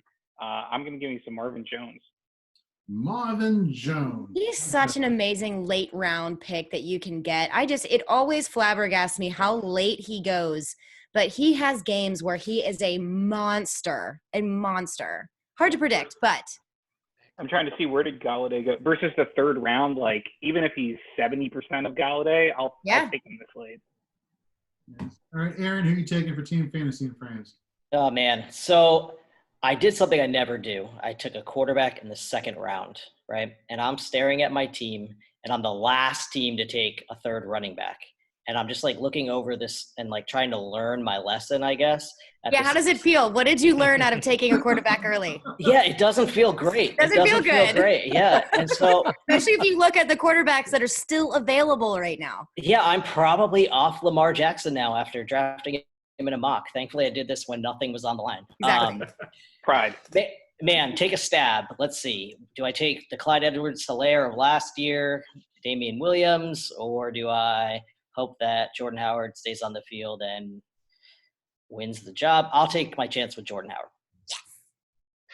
Well played. I clearly was rooting for you to take Jordan Howard. I'm coming out with a piece on him next week. Awesome. You can feel better about your pick next week. Nice. All right, Lauren, over to you. Oh, it's my turn. Sleeper. Yeah, I thought you were really excited that he took him because you were like, Jordan Howard sucks. I'm so glad I didn't. No, I do like Howard, and he's one of those late guys that you can get. He's going to be an RB1. He is a 1,000-yard rusher, and the only reason why he didn't get that last year was because he had a shoulder injury. He had a stinger that he couldn't come back from, and now he's on an offense, like I said, with Chan Gailey. Now, his offense, I think Adam Rank posted this because, of course, he loves Jordan Howard. But it's like 199.5 yards he averaged with the Jets and with the Bills in the run game. And you cannot get worse in the running game than Miami. It has to get better. And he is one of those guys that he can make things happen in the right scheme. And if he's not in the right scheme, look what happened to him under Matt Nagy after he got traded to the Eagles. Then he started doing really good, but he got hurt. So Chan Gailey is really good at molding and creating and tailoring his offensive plays towards the player's strengths. He does not try to fit a round peg into a square hole and force these players to do something that they're just not equipped to do. So I really do like Jordan Howard in standard formats. I do like Breida a little bit more in PPR and half PPR, but you have to understand he's going to be more of the explosive back, not necessarily consistent. So, go for that way. That was a nice spiel. Sorry about that. No, Chan Gailey's the anti-Adam Gase. Yeah. Our first Adam Gase reference. Go team. Oh, Mr. Googly Eyes. Oh, I'm on the clock. Damn it, I forgot. Sorry. I know. I'm thinking. Now I'm off of Clemps. All right. I'm still going to wait. So actually, while I think about this, why don't you guys talk about who you would be looking at where you're in position? I'm still the trying to get player. over the Saturday Night Live references with you're so verklempt. Verklempt. Thank you for recognizing what that was. People are like, what does that mean? I'm like, talk amongst yourselves. Like nobody. Mike Myers. Thank you. I feel like you're the only people that know that. Harvey. Look at me. They're like, talk. I don't know what that word means. Like, Oh, it's Mike Myers because it's his actual mother-in-law who I met. He's literally doing an impression of his mother-in-law. that is amazing. I love that. It's pretty Okay, dead so on. for me, let's see. I've got 2 wide receivers, 2 running backs, solid tight end, another wide receiver, a pass-catching running back that I really like. Man, you took my Jordan Howard, and I'm really not okay with that. So I'm looking here. I don't like any of these running backs that I'm looking at right now. Garbage, vomitus. Okay, let's go over here. Ooh. Okay. I'm wondering how much action this guy is going to get.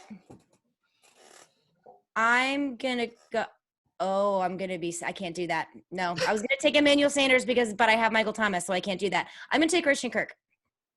Nice. He should be moving into the slot this year. Yes, he's going to be moving into slot. I like his chances with DeAndre Hopkins there being like the defense hog. So I think his chances of being able to create separation are going to be a little bit better. Kyler Murray's taking a step forward, so I think that's going to be good for him. So that was like I said, it was sleeper made me have a moment. I guess I need to have more Tito's. See, this is nice. This is probably Tito's. Good plug right there. Scratch that out. This is Tito's. Lauren, you bring up a good question, right? A lot of people have this fear of playing people on the same team. A couple of years ago, I think it was Hunter Henry's rookie year when he was on the field and doing well.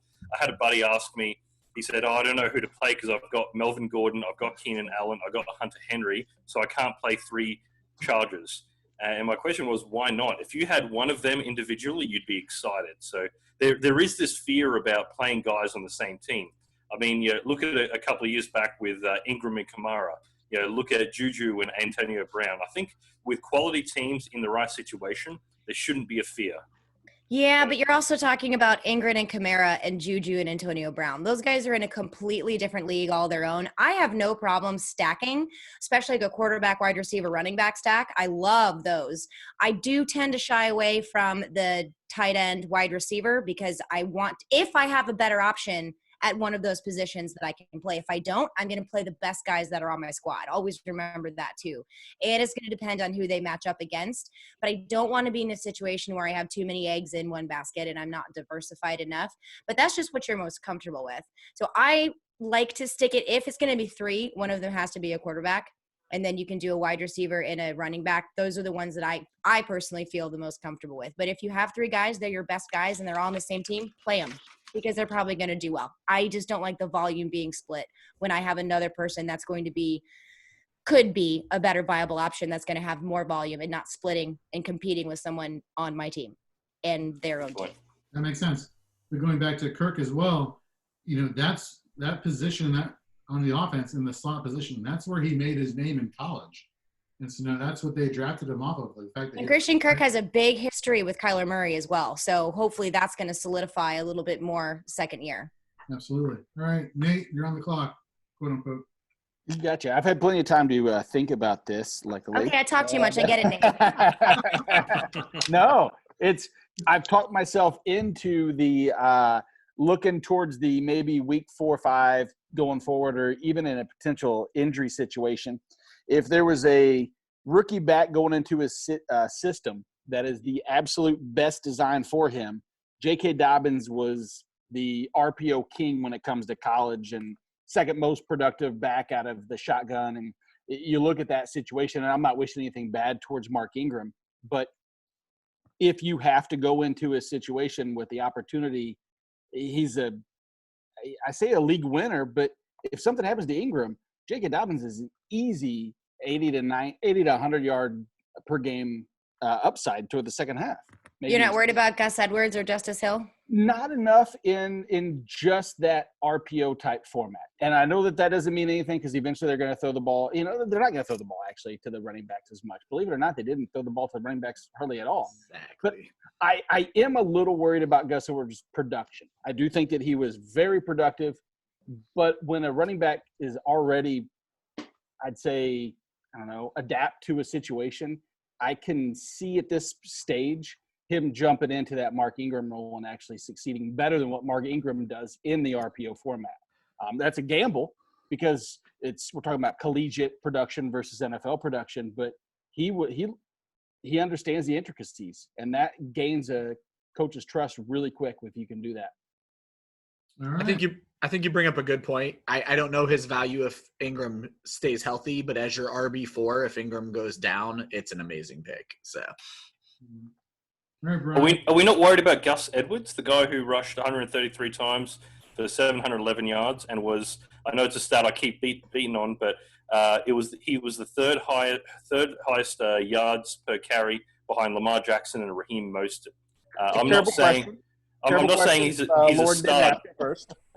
Lauren got dibs to it. She already questioned the Gus Edwards. But I did not have the stats, sir. He had the stats. I was just like, yeah, I knew his name. He's like, I knew him better than you. I concede, fine gentleman. But yeah, Steve, we both brought it up though. I would be worried about Gus Edwards. I am such not a nice person. I'm like, that's a bad pick. I'm kidding. It's a great pick. No, it's not. It's throwing it out there. It is a pure upside pick that It's a great has pick. nothing to do other than the fact that if the situation unfolds correctly, there's upside. Correctly. When I'm looking at running backs, there's not much else to do. There's not. It's kind of gross out there. It is. All right, Brian, are you still hating life right now, or are you? Well, a little bit, but I mean, the conversation that has happened over the course of the last 5 minutes has actually been really helpful because ideally I wanted Jordan Howard here, and that went several picks ago. But the conversation about coupling team members together is actually leading me to the pick that I'm going to make now, which is I'm going to go the quarterback route and take the old man out of New Orleans. Well played. Well played. Interesting. Bob Long, legendary. Very nice. We would love that. So you should feel great right now, but better. No, this is called it's like you play pool for the first time. You're like, I'm really not very good at this, right? And then I bet. Do you want to play for money? And then. So basically, this is your happy face, is what? Yes. Okay. By the way, I just came back. Did Lauren? Did you just stop talking about Jordan Howard, or have we done more things? I did just get done talking about Jordan Howard. Cool. It's been that long, and that is my unholy, undying love for Jordan Howard. I love Jordan Howard. I didn't mean that as a real negative. I'm totally kidding. We went on. I mean, I was dead serious. I really was hoping that he was coming back. All right, Keyshawn Vaughn is off the board for Dave Richard. Andy, who are you taking? I think I'm going to go with Emmanuel Sanders. I like that. You think he's a good wide receiver too in New Orleans? Good wide receiver too. Michael Thomas will get his double coverage. He's going to be on the bench for me, and I can plug him in when I think he has a good matchup. I love it. He makes Drew Brees so much better too. That's why I picked him, honestly, is because you've got Emmanuel Sanders complimenting Michael Thomas and Jared Cook. I mean, he's got a plethora of targets to throw the football to, so just made sense. Perfect. All right, David, who are you taking? Well, seeing Aaron devastated me more than the final episode of Game of Thrones, taking Rob Gronkowski in the 7th round. I'm going to have to take a tight end, and that's Hunter Henry. I understand there's question at quarterback there, but Hunter Henry is still that big body receiver. Rivers obviously relied on him in I guess, tricky situations. So I think he continues that, whether it's Herbert or whether it's Taylor. I don't think there's anything more devastating than the final episode of Game of Thrones, but Agreed. Mm-hmm. Agreed. Yeah, definitely not the pandemic. No, I feel bad. Oh, yeah. Completely forgot about that. Top three. I don't love taking two pieces. I was starting to like you guys. Reversed. I don't love taking two pieces of Adam Gaze's offense, but if these are the two I'm taking, I'm happy with it because Jamison Crowder should be just peppered with targets in a half-point Crowder. I did too. Love it. And then you didn't say it right, Ryan. Crowder. Crowder. That's right. Come on, we got to represent, my friend. And I put then up an article. Oh, sorry, go ahead. No, you go. I was just going to plug myself. I'm doing a series on boring players who will win you fantasy championships, starting with the AFC East, and Crowder was like the first person who popped in my head of nobody knows, nobody wants Gase, nobody wants the Jets. If you want anything, you're like, maybe I'll get Le'Veon Bell if he falls enough. But Crowder, especially in half PPR, I mean, dude, I would want to look back how many catches he averaged a game, but it's got to be in the high single digits. It'll be at around 22 to 25%, and they lost 147 targets last year. So you add production you add 147 targets to a person who already had 20 to 25% target share. The vacated targets for the Jets are, I think, one of the highest in the NFL, and they did not add big wig pass catchers to take that volume. It's just going to get spread out between a rookie and Le'Veon Bell and Jamison. Rashad Perriman. Yeah. Yeah. Well, they lost Robbie Anderson. Yeah. Correct. That's where all the targets. Yeah. And I think there were over 50 targets in their running game with Bilal Powell Ty Montgomery. And Bilal Powell. Bilal Powell's one too, right? Yeah. Yeah. I just wrote an article about this. You'd think I'd remember. But you'd be surprised. I believe there's maybe 150-ish vacated targets there. It's 147. 147. Is that including the pass catchers? Because I think it's 180. I just wrote down. So now that I remember. A few Tito's down. That's good. Legit. Ryan, who do you think for your second pick? My second pick, I'm going to reach a little bit here, but it's not much, especially with me being on the end. If one of the two starters gets hurt, this guy is going to own the league as a rookie. I'm going to go with CeeDee Lamb. CeeDee Lamb, Dallas Cowboys. David, who are you taking? I'm going against my better judgment. My number one rule in life is never trust a wide receiver with a woman's name, but I'm going with Jerry Jeudy. I personally think he's going to go over as the number one receiver there. Wow. He's got Drew Lock. I mean, we got two amazing running backs that they can't, or they're going to attract some attention anyway. There's going to be one-on-one coverage with Cortland Sutton, so he gets great opportunity. I would agree. You should never trust a man with a woman's name in the slot. To do a man's job.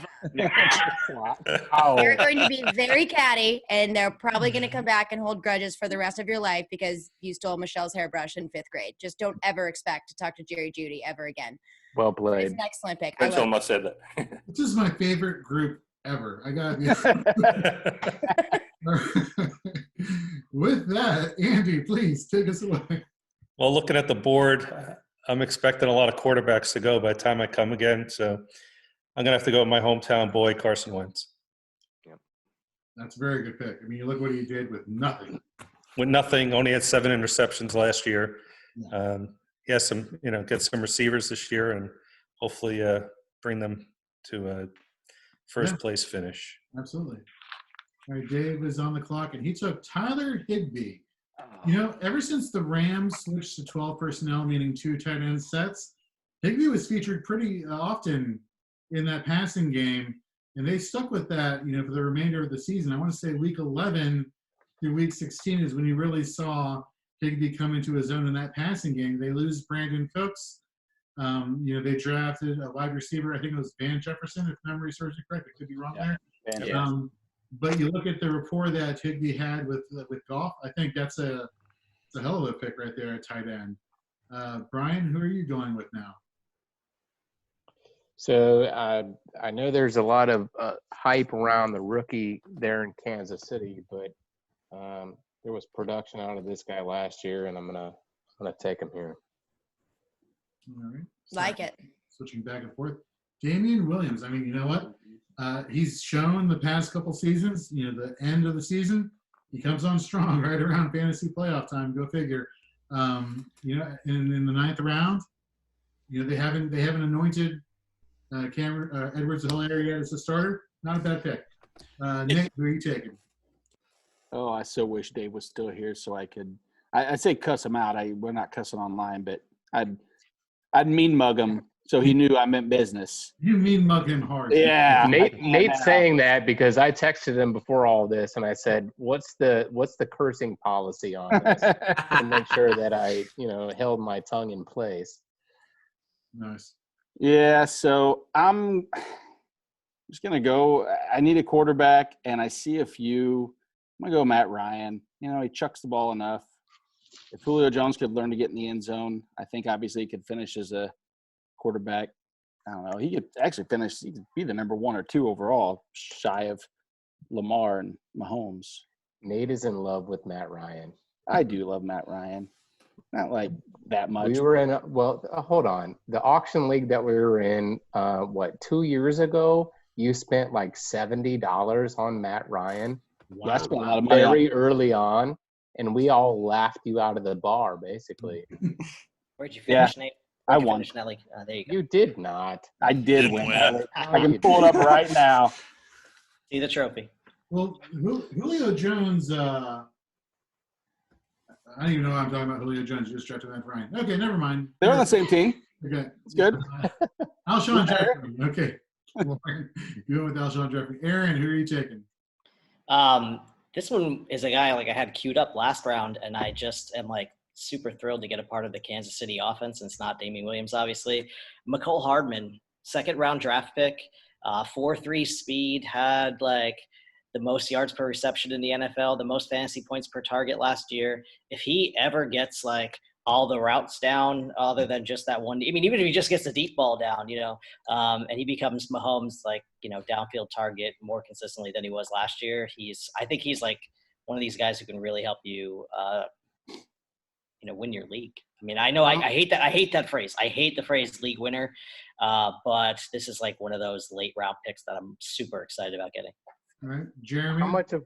Oh, can I ask a question? Yeah. Sure. Sorry. No. If I'm talking too much, just tell me to shut up. But. No, we're here for you, buddy. That's what we're here for, my friend. Go ahead. Yeah, so Hardman, I mean, he benefited from Tyreek Hill being out for a good portion of last season. I mean, how much of that is inflated, and do you really think that's going to carry forward to this season? Well, I also don't. We can't trust Sammy Watkins. Travis Kelce's obviously a great pass catcher in the offense, but there's a lot of offense to go around in Kansas City, and so if he can get a sliver of that, and we're this late in the draft, I want that sliver. Give me that slice of pie. You're taking the upside here at this point. Yeah. Yep. Their defense isn't much better than last year either. So points are going to be scored on them. There's enough to go around. Sammy will be hurt by week 2. Right. Hopefully not. After his week 1, like 300 point exactly. game. Yep. Once he has the big game, the injury's coming. That's how It was like goes. Deshaun Jackson, which we'll talk about, I'm sure, in the next. Or Will Fuller. I We'll talk about him I shortly. love myself Deshaun Jackson. I love him. Dash all the wide receivers. Fantastic. Jeremy, who are you taking? Speaking of injury and upside, and seeing that 2 of the teams after me are still in need of a tight end, I'm going to take who I think is probably the most talented guy left, and hopefully he'll play some weeks with Danny Dimes. I don't know. We're going to get some Evan Ingram.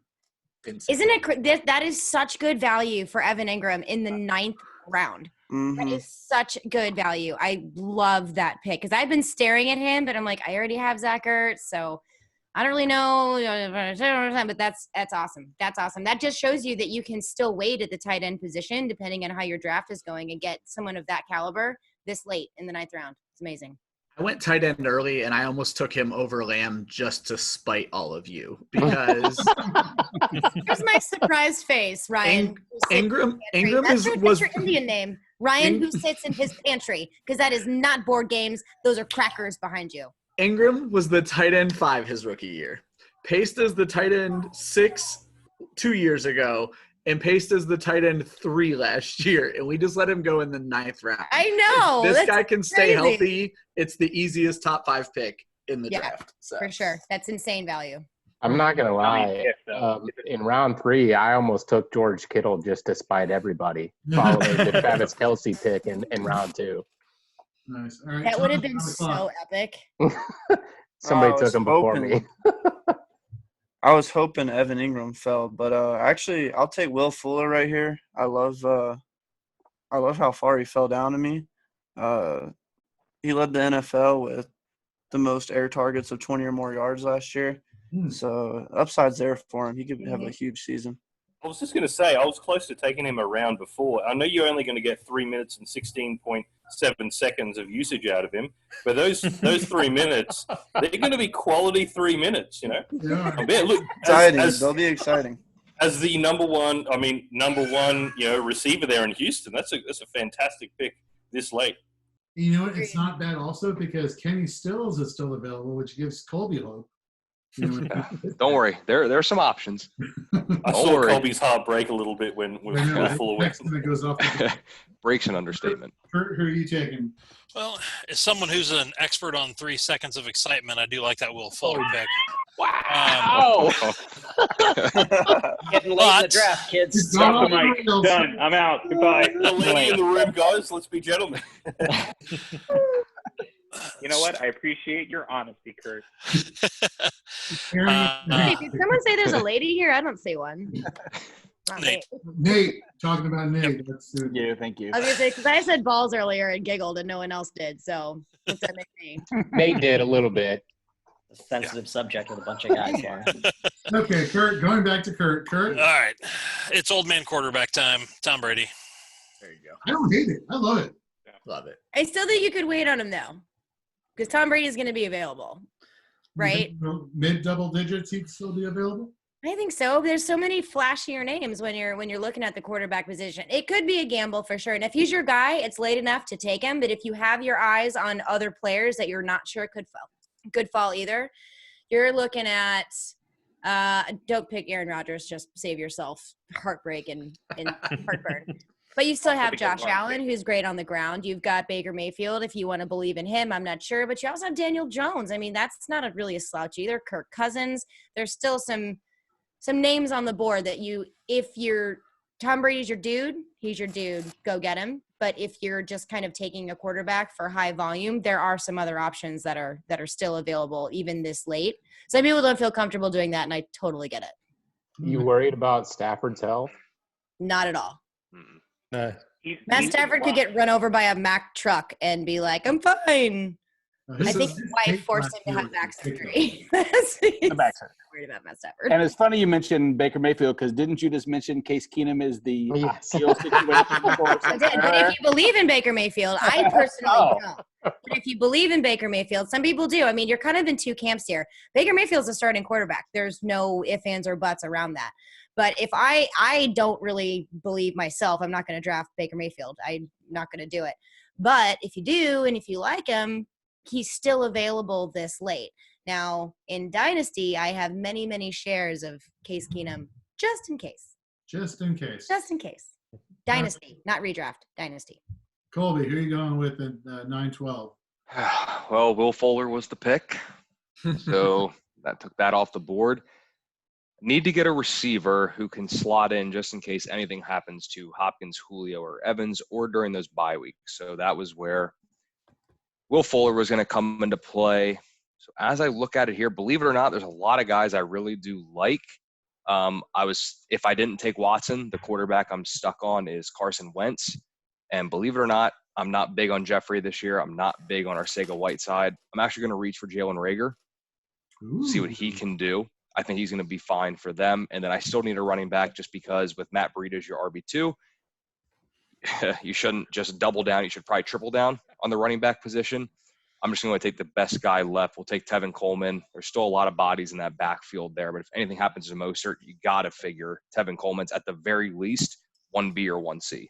He's also minus one running back with Breida over in Miami, too. Right. Yep, that's right. Not really counting on Jerick McKinnon, being able to. Who knows? Ever, Who knows? Yeah, exactly. Kurt, going back to you, buddy. Just quickly, the one thing I wanted to say, the one takeaway I've had from this is know your audience that you're drafting with, right? We're all people who are in the industry and know our stuff. So times where we think we can get someone round 8, they're going round 7 because we all know our stats. Very You're true. going against newbies, you can keep to that strategy. But I would say, one key thing that I've really learned is, I guess just prepare for who you're drafting against. Yeah, I'm sure everyone in the same room is the same. That there's a ton of guys who I was hoping for, but all you guys know your stuff, and we're like, look, I know this guy's got potential sleeper value, so take him.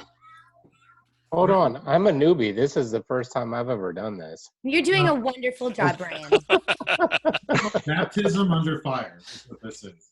Yeah. Look, It is brutal when you're a bunch around of people who do Mock draft 1 to mock draft 2, fantastic. But Kurt, you are on the clock.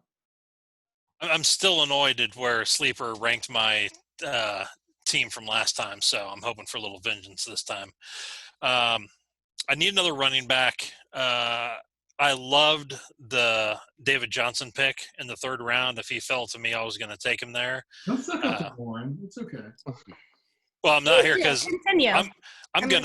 gonna handcuff her here because the only thing I like more than David Johnson is him getting hurt. So I'll go with Duke Johnson. Can't go wrong with a Texan. That's what I say every draft. Man, Every draft. There's some negative Nancys in this draft. Ringer. I thought private school was bad. You boys that out of the water. Dear Lord. Don't worry, he only has 3 seconds of awesomeness, so now it's over. Continue. Zing. Todd, who are you taking? I'll go ahead and fill my need, and I'm going to take Josh Allen.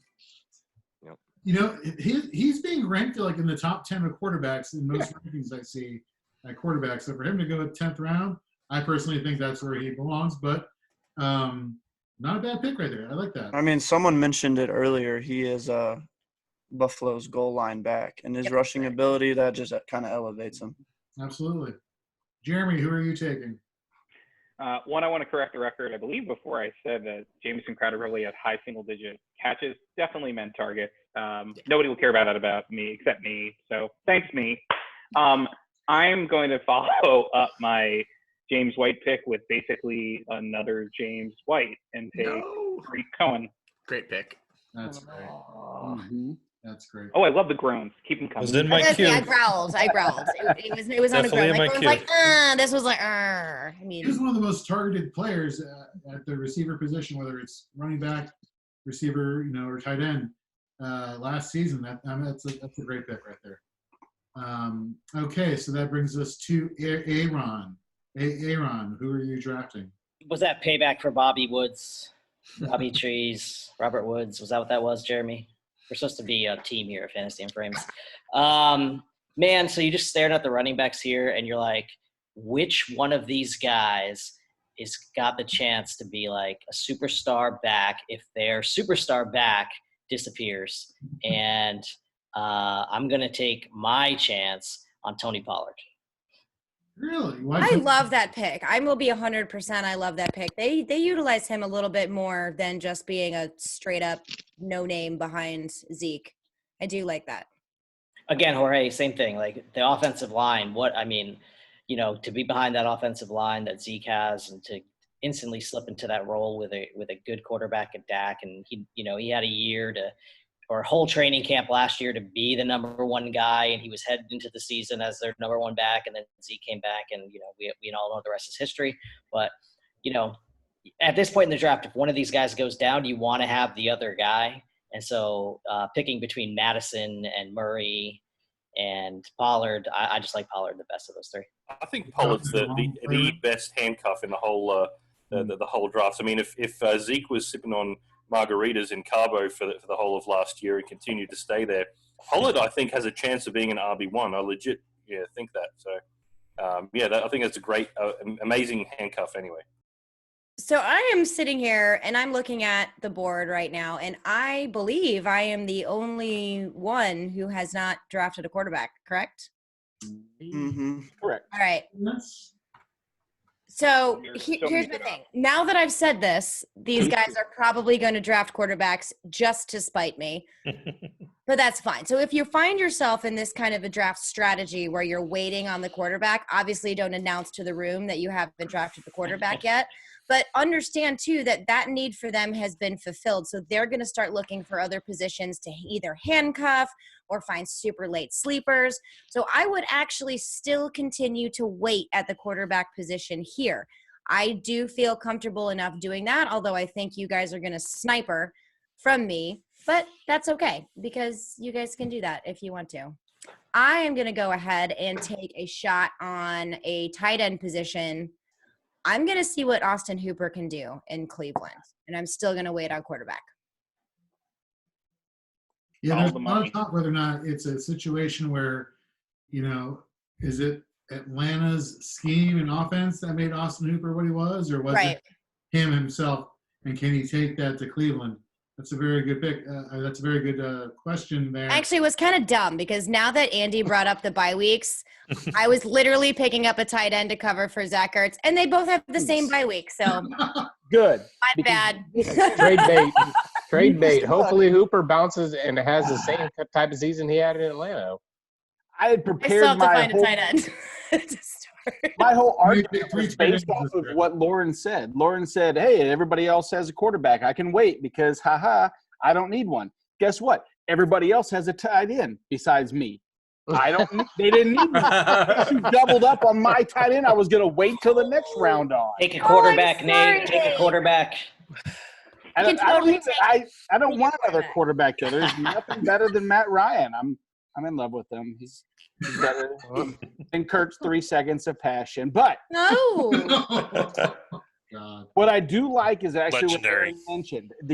In my opinion, better than Tony Pollard simply because I believe what I see. I can't say better. I'm going to say on par is Alexander Madison. I do. Dalvin Cook has the history of going down, whereas Zeke doesn't necessarily have quite the injury history, if you will. But at this point, I'm just on tilt because I don't have Austin Hooper, and I believe my Christmas card is not going to Lauren anymore. So, yeah, cut it up. It's gone. Nate, you don't need tight ends. We'll stick in this together. We don't need tight ends. We'll be all right. Yeah, we don't, Colby. Don't need them. Yeah, don't need them. Unless it's time and premium, in which case sign me up early. Well, it's not. Doesn't matter. All right, Brian, I know you're hating life right now. It's okay. I'm not actually. So Lauren teed me up for something that I was thinking about doing before she even said that. I'm actually not gonna do it though, because I think there's a lot of value. We talked about this guy earlier in the Stephon Diggs conversation. I think there's a lot of value for this guy this late, so I'm gonna go ahead and take John Brown. He's already got the relationship. Yeah, he's already got the relationship with the quarterback. Nice pick, man. Can't get that over Zoom. Right. Can't get those reps over Zoom. I get it. Dave Richard took Zach Moss, which is not bad in the 10th round for what could be a potential starting running back in Buffalo, assuming things don't go well with Devin Singletary. Andy, sir, you are on the clock. Well, Phillip Rivers going to throw to T.Y. Hilton, and he's also going to dump off to Nyheim Hines. Love it. If there was any comparison, you look at the running back receiver hybrid position. You had Austin Eckler in Los Angeles. Who's the comp there? Nyheim Hines in Indianapolis. Makes all the sense in the world. David, who are you going with? A guy who I think is going to be the wide receiver 1 by the end of the year. I understand the quarterback position is a little bit scary, but N'Keal Harry really showed some great form at the end of last season. I'm excited to see what he can do coming into 2020. All right, Ryan, you're on the clock. So nobody's excited about this pick, but he was a top 30 back last year. I'm going to go ahead and grab Latavius Murray. Okay. I'm excited, Ryan. And then this became a running joke, but if he signs in Seattle like it's reported, yes, I'll take Devontae Freeman all day. So. Devontae Freeman, 11th round. Text Ken after. Ken was only 4 rounds. Yeah, that's a 4-round value. Yeah, that's a 4-round value. It's fantastic. I love it. All right, going back to David. I'm sticking with the wide receivers, and I'm going to cut a rug with Henry Ruggs. Judy and Ruggs, I think, were the two of the best. I know CeeDee Lamb is great, but two of the best possible receivers that landed in amazing spots. I don't think Williams did that well as the number 1 receiver last year. I think Ruggs comes in and just dominates. I gotta say, David, no one introduces. Yeah, for real. The best hype man in fantasy football. Yep. You are everyone's best hype man. Fantastic. Andy, please, who are you taking? Well, a team that's probably going to be behind a lot of games and going to throw the ball a lot.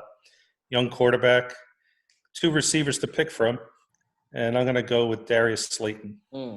I love that pick. Slayton or Golden Shepard or Tate. I mean, you have all 3 to pick from still, so I think they're all good values to Slayton in the draft.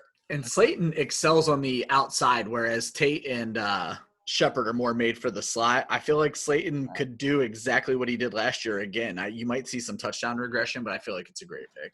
Thanks.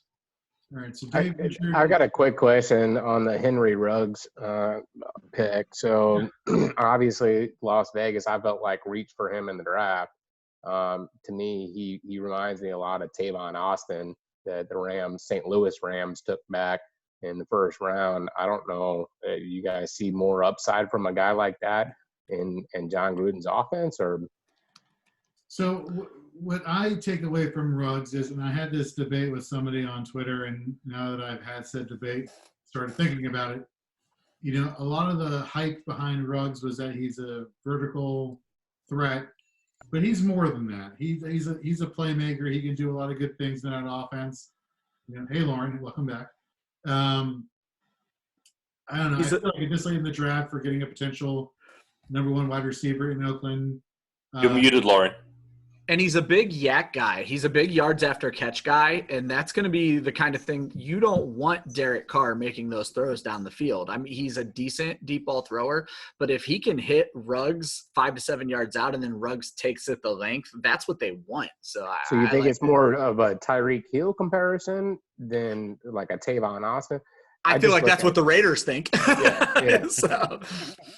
All right, let's go on to our next pick, shall we? Let's go there. We'll go to Dave Richard. His queue is empty. Congratulations, guy. We got rid of his queue. So let's see. You will auto pick. He went with Sterling Shepard, so back-to-back Giant picks. All right, Brian, you're next. So, yeah, I'm going to do it. I mean, I was thinking about it last round, and I'm just going to do it now. I think Brian is one of my new favorite people. Oh, man. Oh, my God. I got to tell you, after Austin Hooper, I really want to do the same thing. I have no need. I don't want another quarterback, but I want to take Case Keenum right now so bad. No, I don't. But I do want to appease. Here's a little lesson. Always make sure that the host of whatever Zoom or draft you're part of is happy. And if you can take your particular host number one tight end in Mike Gesicki, you do so, because then when he writes the review of said draft, he goes, Nate's the smartest person in the world. Awesome. And everybody then follows me on MySpace and everything else that I'm on. Yes. Exanga too. Good. Like it. Space. Nice. So I was literally gone for 3 minutes, and someone drafted Devonta Freeman, which was a really interesting but nice choice. If Devonta Freeman gets signed, you got him in the 11th round. I mean, that's crazy. Exactly. All right, Lauren, you're on the clock. I'm thinking bossy. Jeez. I know. I'm sorry. Do you have a tight end yet, Nate? I do now. I have a 77 target, 56 catch, 565 yard. Oh, heavens to Betsy. Heavens to Betsy. Okay. Shoot. Oh, no. I'm still going to wait. I know. It's disgusting. That's fine, though. I'm going to go ahead and take my handcuff. Okay. Chase Edmonds. No, my handcuff. He's on the wrong team. I'm still taking Chase Edmonds. Sorry. He played really well when David Johnson went down. Yeah. So, all right, Aaron. It's all about the David Johnson love. Sorry. Doing 300 things at once. By association. No, I got you. Aaron, who are you taking? Everyone else is taking a Giants wide receiver, so I'll take the one that I think is the number one. I'll take Golden Tate. PPR monster, or in this case, a half PPR monster. All right, Jeremy, who are you taking? Some kind of draft strategy. We have to take a kicker. We have to take a defensive special team. So only 2 more picks left. I don't think it's a big reach at this point, but I'm going to take a guy. We were saying there's a lot of playing from behind in Miami. So I'm going to take another guy who should get some targets from that, and that's Preston Williams. I like that. That's a great pick. Risky coming back from an ACL, but true. Dr. Spiteri coming in, telling us about. They say it takes 3 years for a receiver to come back from an ACL, but the point's good in that, this, I feel like in the 11th round, that's where you can take that kind of risk, because I'm going to know if Preston Williams in the first couple of weeks is back to health or not, and I can drop him and not feel like I lost a lot of draft capital. That's true. No, I like what Jeremy just brought up in terms of, positional need based off of the draft settings. This is an important thing to take it to keep your mind on. Words, I can talk. And once we get to the 12th round, I'm going to talk about a position that I would be okay with taking personally. Probably a lot of you would not, but we'll get to that in a second. Get there, Todd. Who are you taking at 11-10? I need a tight end, so I'll take one who I think is going to have a pretty solid year in Jared Cook. All right. Can you believe he fell to the 11th round? That's crazy. That's nuts. Kurt? The guy's an athletic freak. I think he's still going to get a lot of targets. I'll take Mike Williams. All right. Colby? All right. So I don't have a tight end yet. So what we're going to do here is we're actually going to take 2. I like going back-to-back with this position as I wait on them, depending on who's there. We'll start with Noah Fant. I think there's enough there to go in Denver, and there's a lot of guys I do like here. There's one guy that hasn't gotten taken yet. I'm not going to say his name yet. I'll wait to see if he goes on later.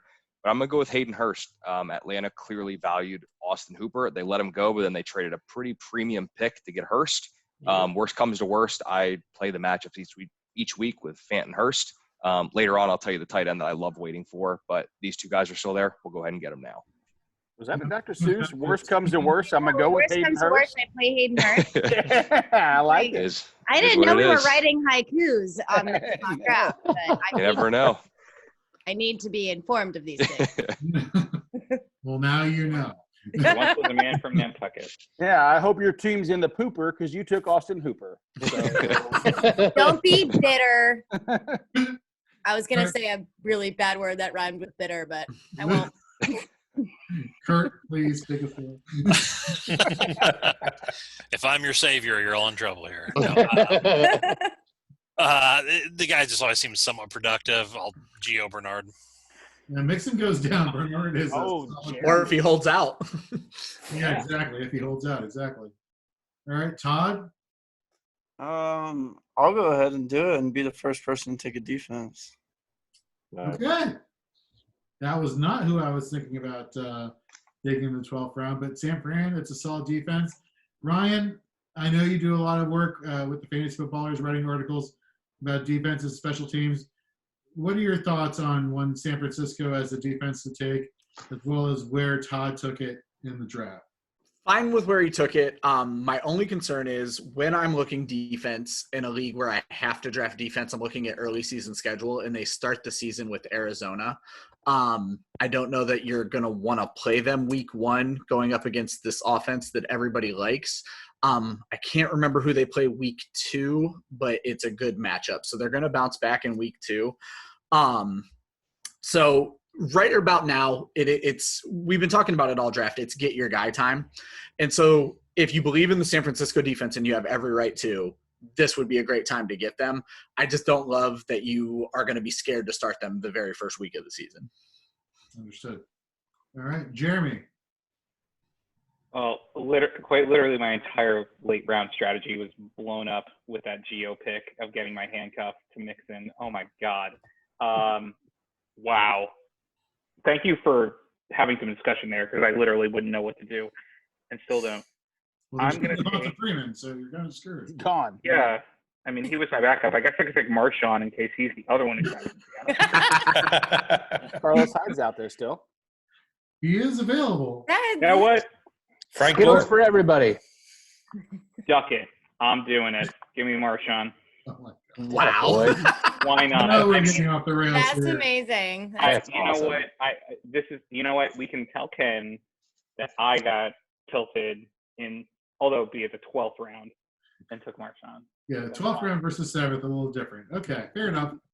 All right, Aaron, who are you taking? Is anyone more tilted than Ken or Jeremy? That would be Aaron Rodgers, right? Super tilted.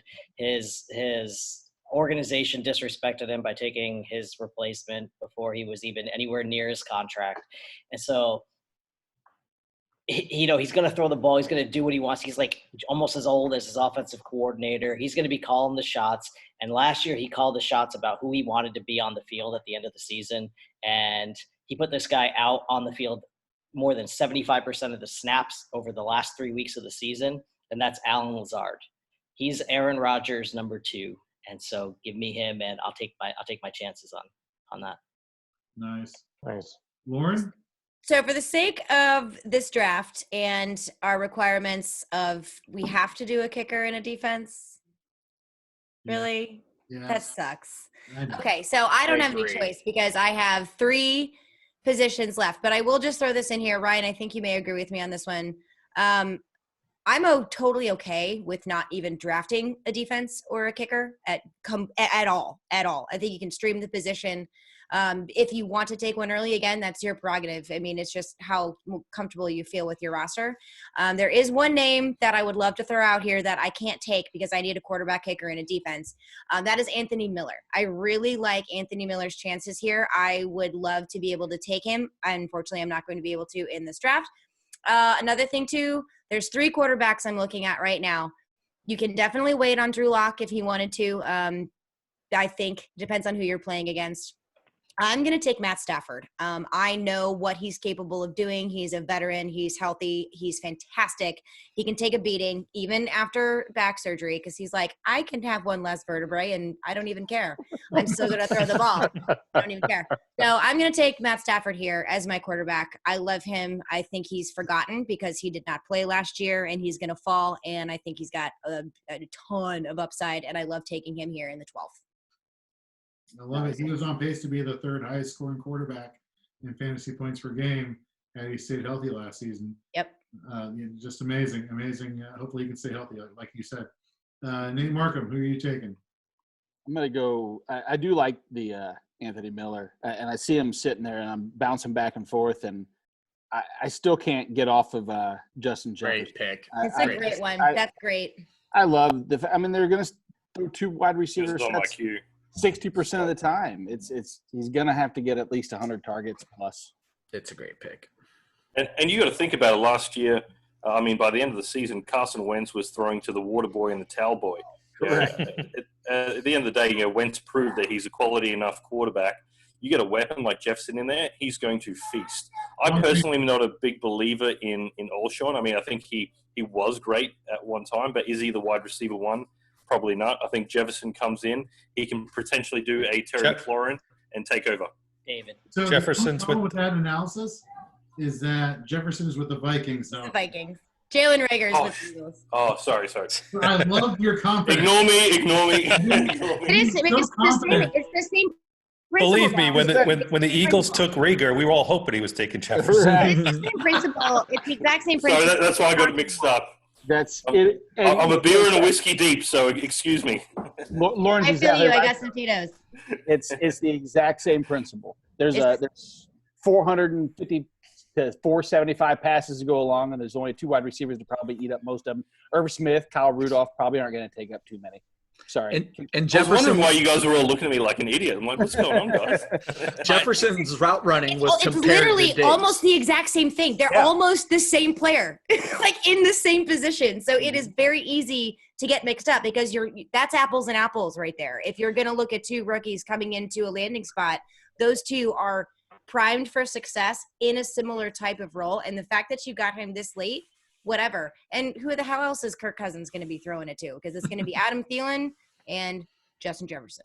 Boom. I almost took him to handcuff because I've got Thielen. I almost took him as a safety net in case Thielen gets injured again or whatever because there's going to be a ton of volume for him. All right, Brian, who are you taking, buddy? I'm confounded now because Lauren gave a very compelling sell job for Anthony Miller. And he's very close to the individual that I think I'm actually going to take. I talked about him earlier, and I really like him coming out of New York and now moving to Carolina. I'm going to go with Robbie Anderson. The only thing with Robbie Anderson is he's not going to produce until like the last 5 weeks of the season. And Anthony Miller is going to have Nick Foles. Dave is killing me. But you've right also now. got Teddy Bridgewater now in like a brand new situation in Carolina, looking to prove himself to have a starting job and hold on to it. Yeah, there's definitely an argument. This late, totally take your upside guy for sure. This is when you're looking at your roster and saying, who can I plug in for those weeks where I need a huge home run? Robbie Anderson is your guy to get it done. Who's the other guy who may be seeing more volume at a consistent level that you can get late as a value pick? In my opinion, that would be Anthony Miller. But yeah, it just depends on what your roster needs for sure. Both good picks. So Dave Richard, decides that, he has to go celebrate his father-in-law's birthday or something. And then he refuses to fill up his queue, for at least a round. Comes back, fills up his queue with a talent that I think is good. There's myself for that. He's really good. Anthony Gibson out of Washington. A lot of good things coming out here. A lot of comps, a lot of CMC comps. That was a host pick. Yeah, well. Well, it's because Marshawn wasn't on the board anymore. Okay. If Marshawn was on the board, then yeah. That was a great pick by Dave Richard right there. Big fan of that. Yes. All right, Andy, who are you taking? Well, since we only have 3 picks left and you want a backup, I don't have a backup tight end, don't have a backup quarterback. So Kittle's going to be a plug-in play for the first 10 weeks until his bye. Wentz has an injury history. So I think we're going to have to take a backup quarterback. And I think I'm going to Nathan Peterman? They're going to go with Garoppolo. That's not bad. I like that. I like that pick. These like hems and haws of like disgust for these players. We're only in the 14th round. No, but it's, the guys that are left, none of them are jumping at me. They're not sexy. You don't see them and think, ooh, you're like. Right. Stafford would have been the one I would have taken if he was still there. That was a good pick. The sniping queen. I am the sniping queen. Mm-hmm. So I'm going to climb out of my shame hole after my Jefferson rant. It probably explains why I was trying to order his jersey from Eagles.com, and I just assumed it was on back order.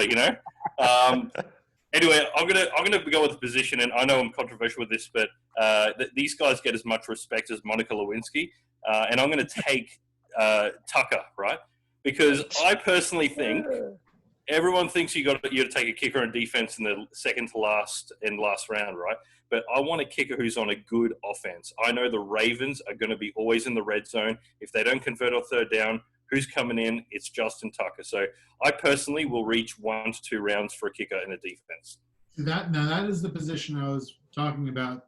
We were closing out the 11th. I am right there with you. I could have either my 4th or 5th running back or wide receiver, or I can have a position that I know I don't have to worry about streaming at all except for one game during the season on a really good offense.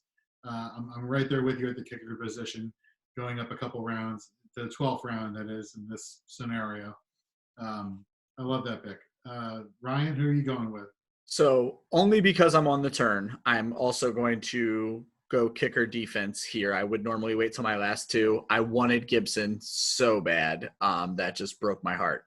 So there are only 3 defenses that I would even consider drafting this year, or 4 rather. So I'm going to jump on the Buffalo Bills, who have a very easy 2-week schedule. So I know I'll be able to play them for the first 2 weeks. And then everybody wants a piece of the Kansas City offense. I'll go ahead and stick with that and grab Harrison Butker. Nice. Going back to David.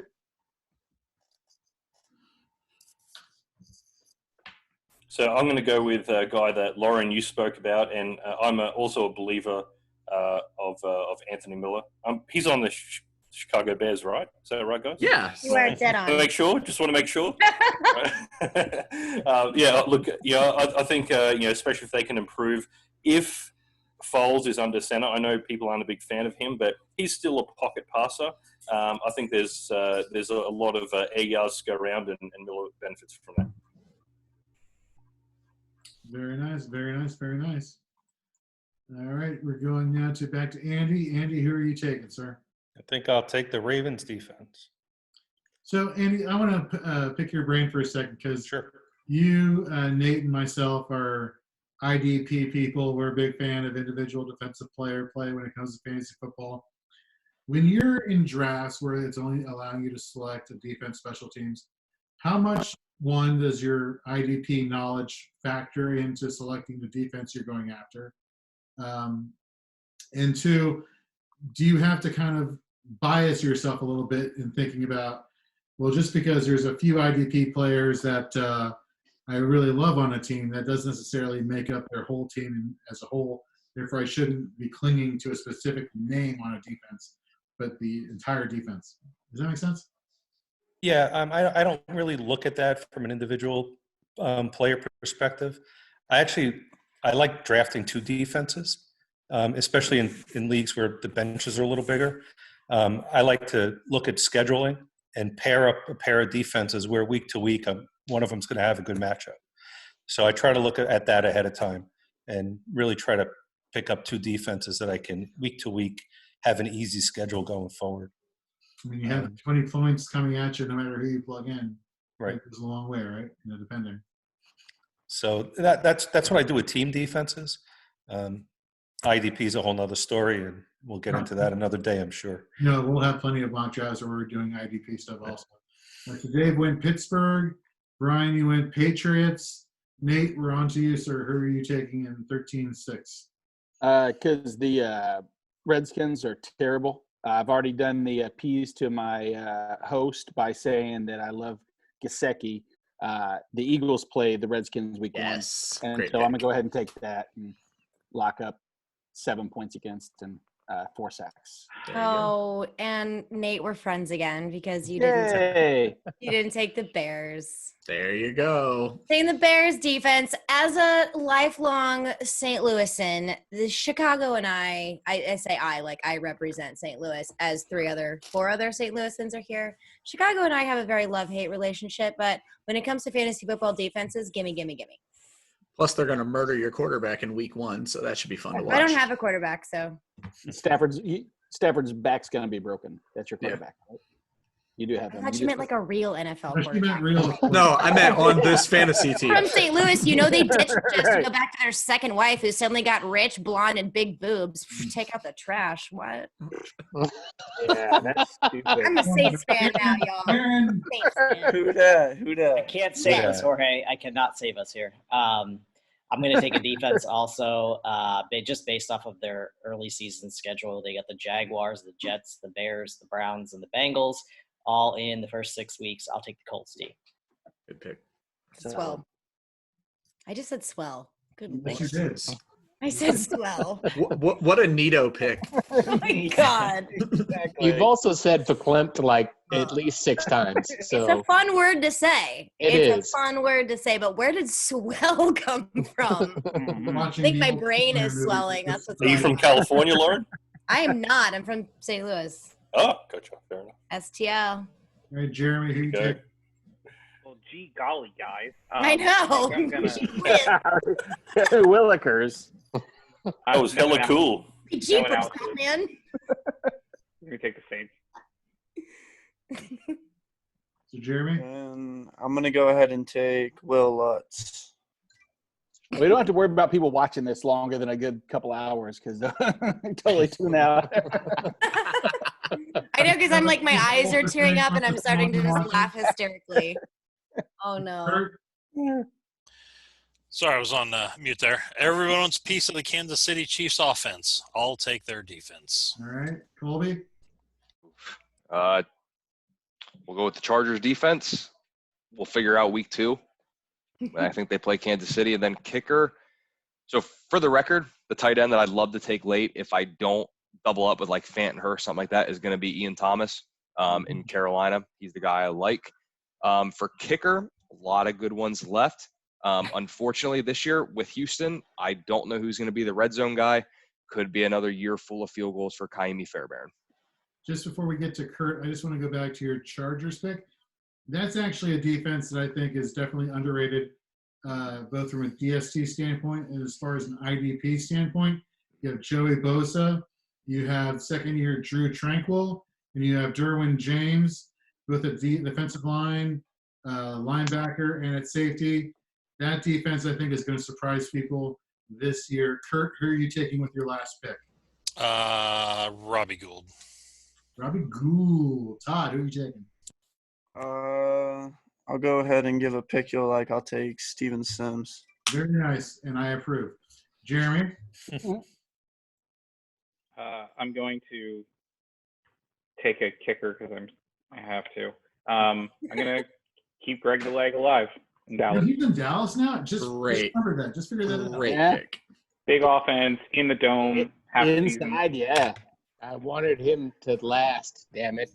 All right, Aaron, who are you taking? I'm going to take my best shot at stealing Lauren's kicker. Don't do it, man. Don't do it. Young Ho Koo. Oh, it's Young Wei Koo, but you know. Oh, no. You. He changed his name? No, it's just pronounced Wei. Young Yeah. It looks like ho, so we're going to say no it. young Really ho. looks like ho. Looks like a hoe, sounds like Like a a hoe, hoe. kicks like a hoe. Does anyone remember? I should not have done that. That is No, and everyone has tuned out. No. Oh no! Thanksgiving last year, right? Does anyone remember Young Young Wei. Ho? Young Wei, Young Wei. Young Ho, Young Wei the Ho. So anyone remember he did the? That's the gonna be 3 my on- fantasy football name is Young Wei the Ho. he did those 3 onside kicks and they won it. Anyone remember that? That was fantastic, man. Guess what? Gotta be There honest, that will was be- impressive. There's not So going to I be am onside going to- kicks anymore. It's going to be a 4th and 15 from now on going forward. You see that?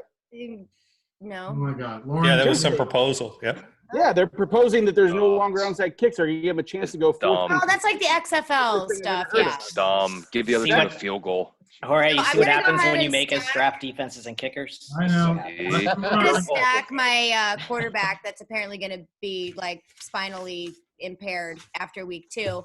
I'm gonna stack my quarterback with his kicker, good old ageless wonder Matt Prater. Nice. Nate Markham, who are you taking? I don't have a spina bifida story to tell about him, but Dan Bailey, I think, kicks long enough and he's indoors, so I'm going to go with him. Wow. Yep. Does Prater still hold the record for the longest field goal? Or is that Gostkowski? Anyone know? No. I don't know, but this is the I guess most it'd be Prater. Isn't it oh God, what's his face? Shit. Talking about the Denver Broncos. kicker. 64 yards, Matt Prater. Yeah. 64 yards. Yeah. 64, Matt Prater. okay. That's Matt Prater. Oh, Adam Vinatieri is who I was thinking of. No, it is Matt Prater because he can do that. And then it's like 23 yards, miss. My husband's a Lions fan. I know. I'm sorry for him too. Nice. Brian, who are you taking? Good piece of a good offense. Yep. D-Hop's kicker. Gonzalez Love it. for the Cardinals. All right. Let the see, and then I'll pick for Dave Richard. Let's see here. Let's see. Some analysis, Jorge. Yeah, I know, right? How did nobody take the Patriots kicker yet? Who is the Patriots kick? Yeah. Is he the Georgia Bulldog kicker with the glasses? Oh, Blankenship. Blankenship. Who does he play for? There he is. No, Right just give him Blankenship. Ask It's him. good enough for me. Dude wears glasses as a kicker. You got to love that.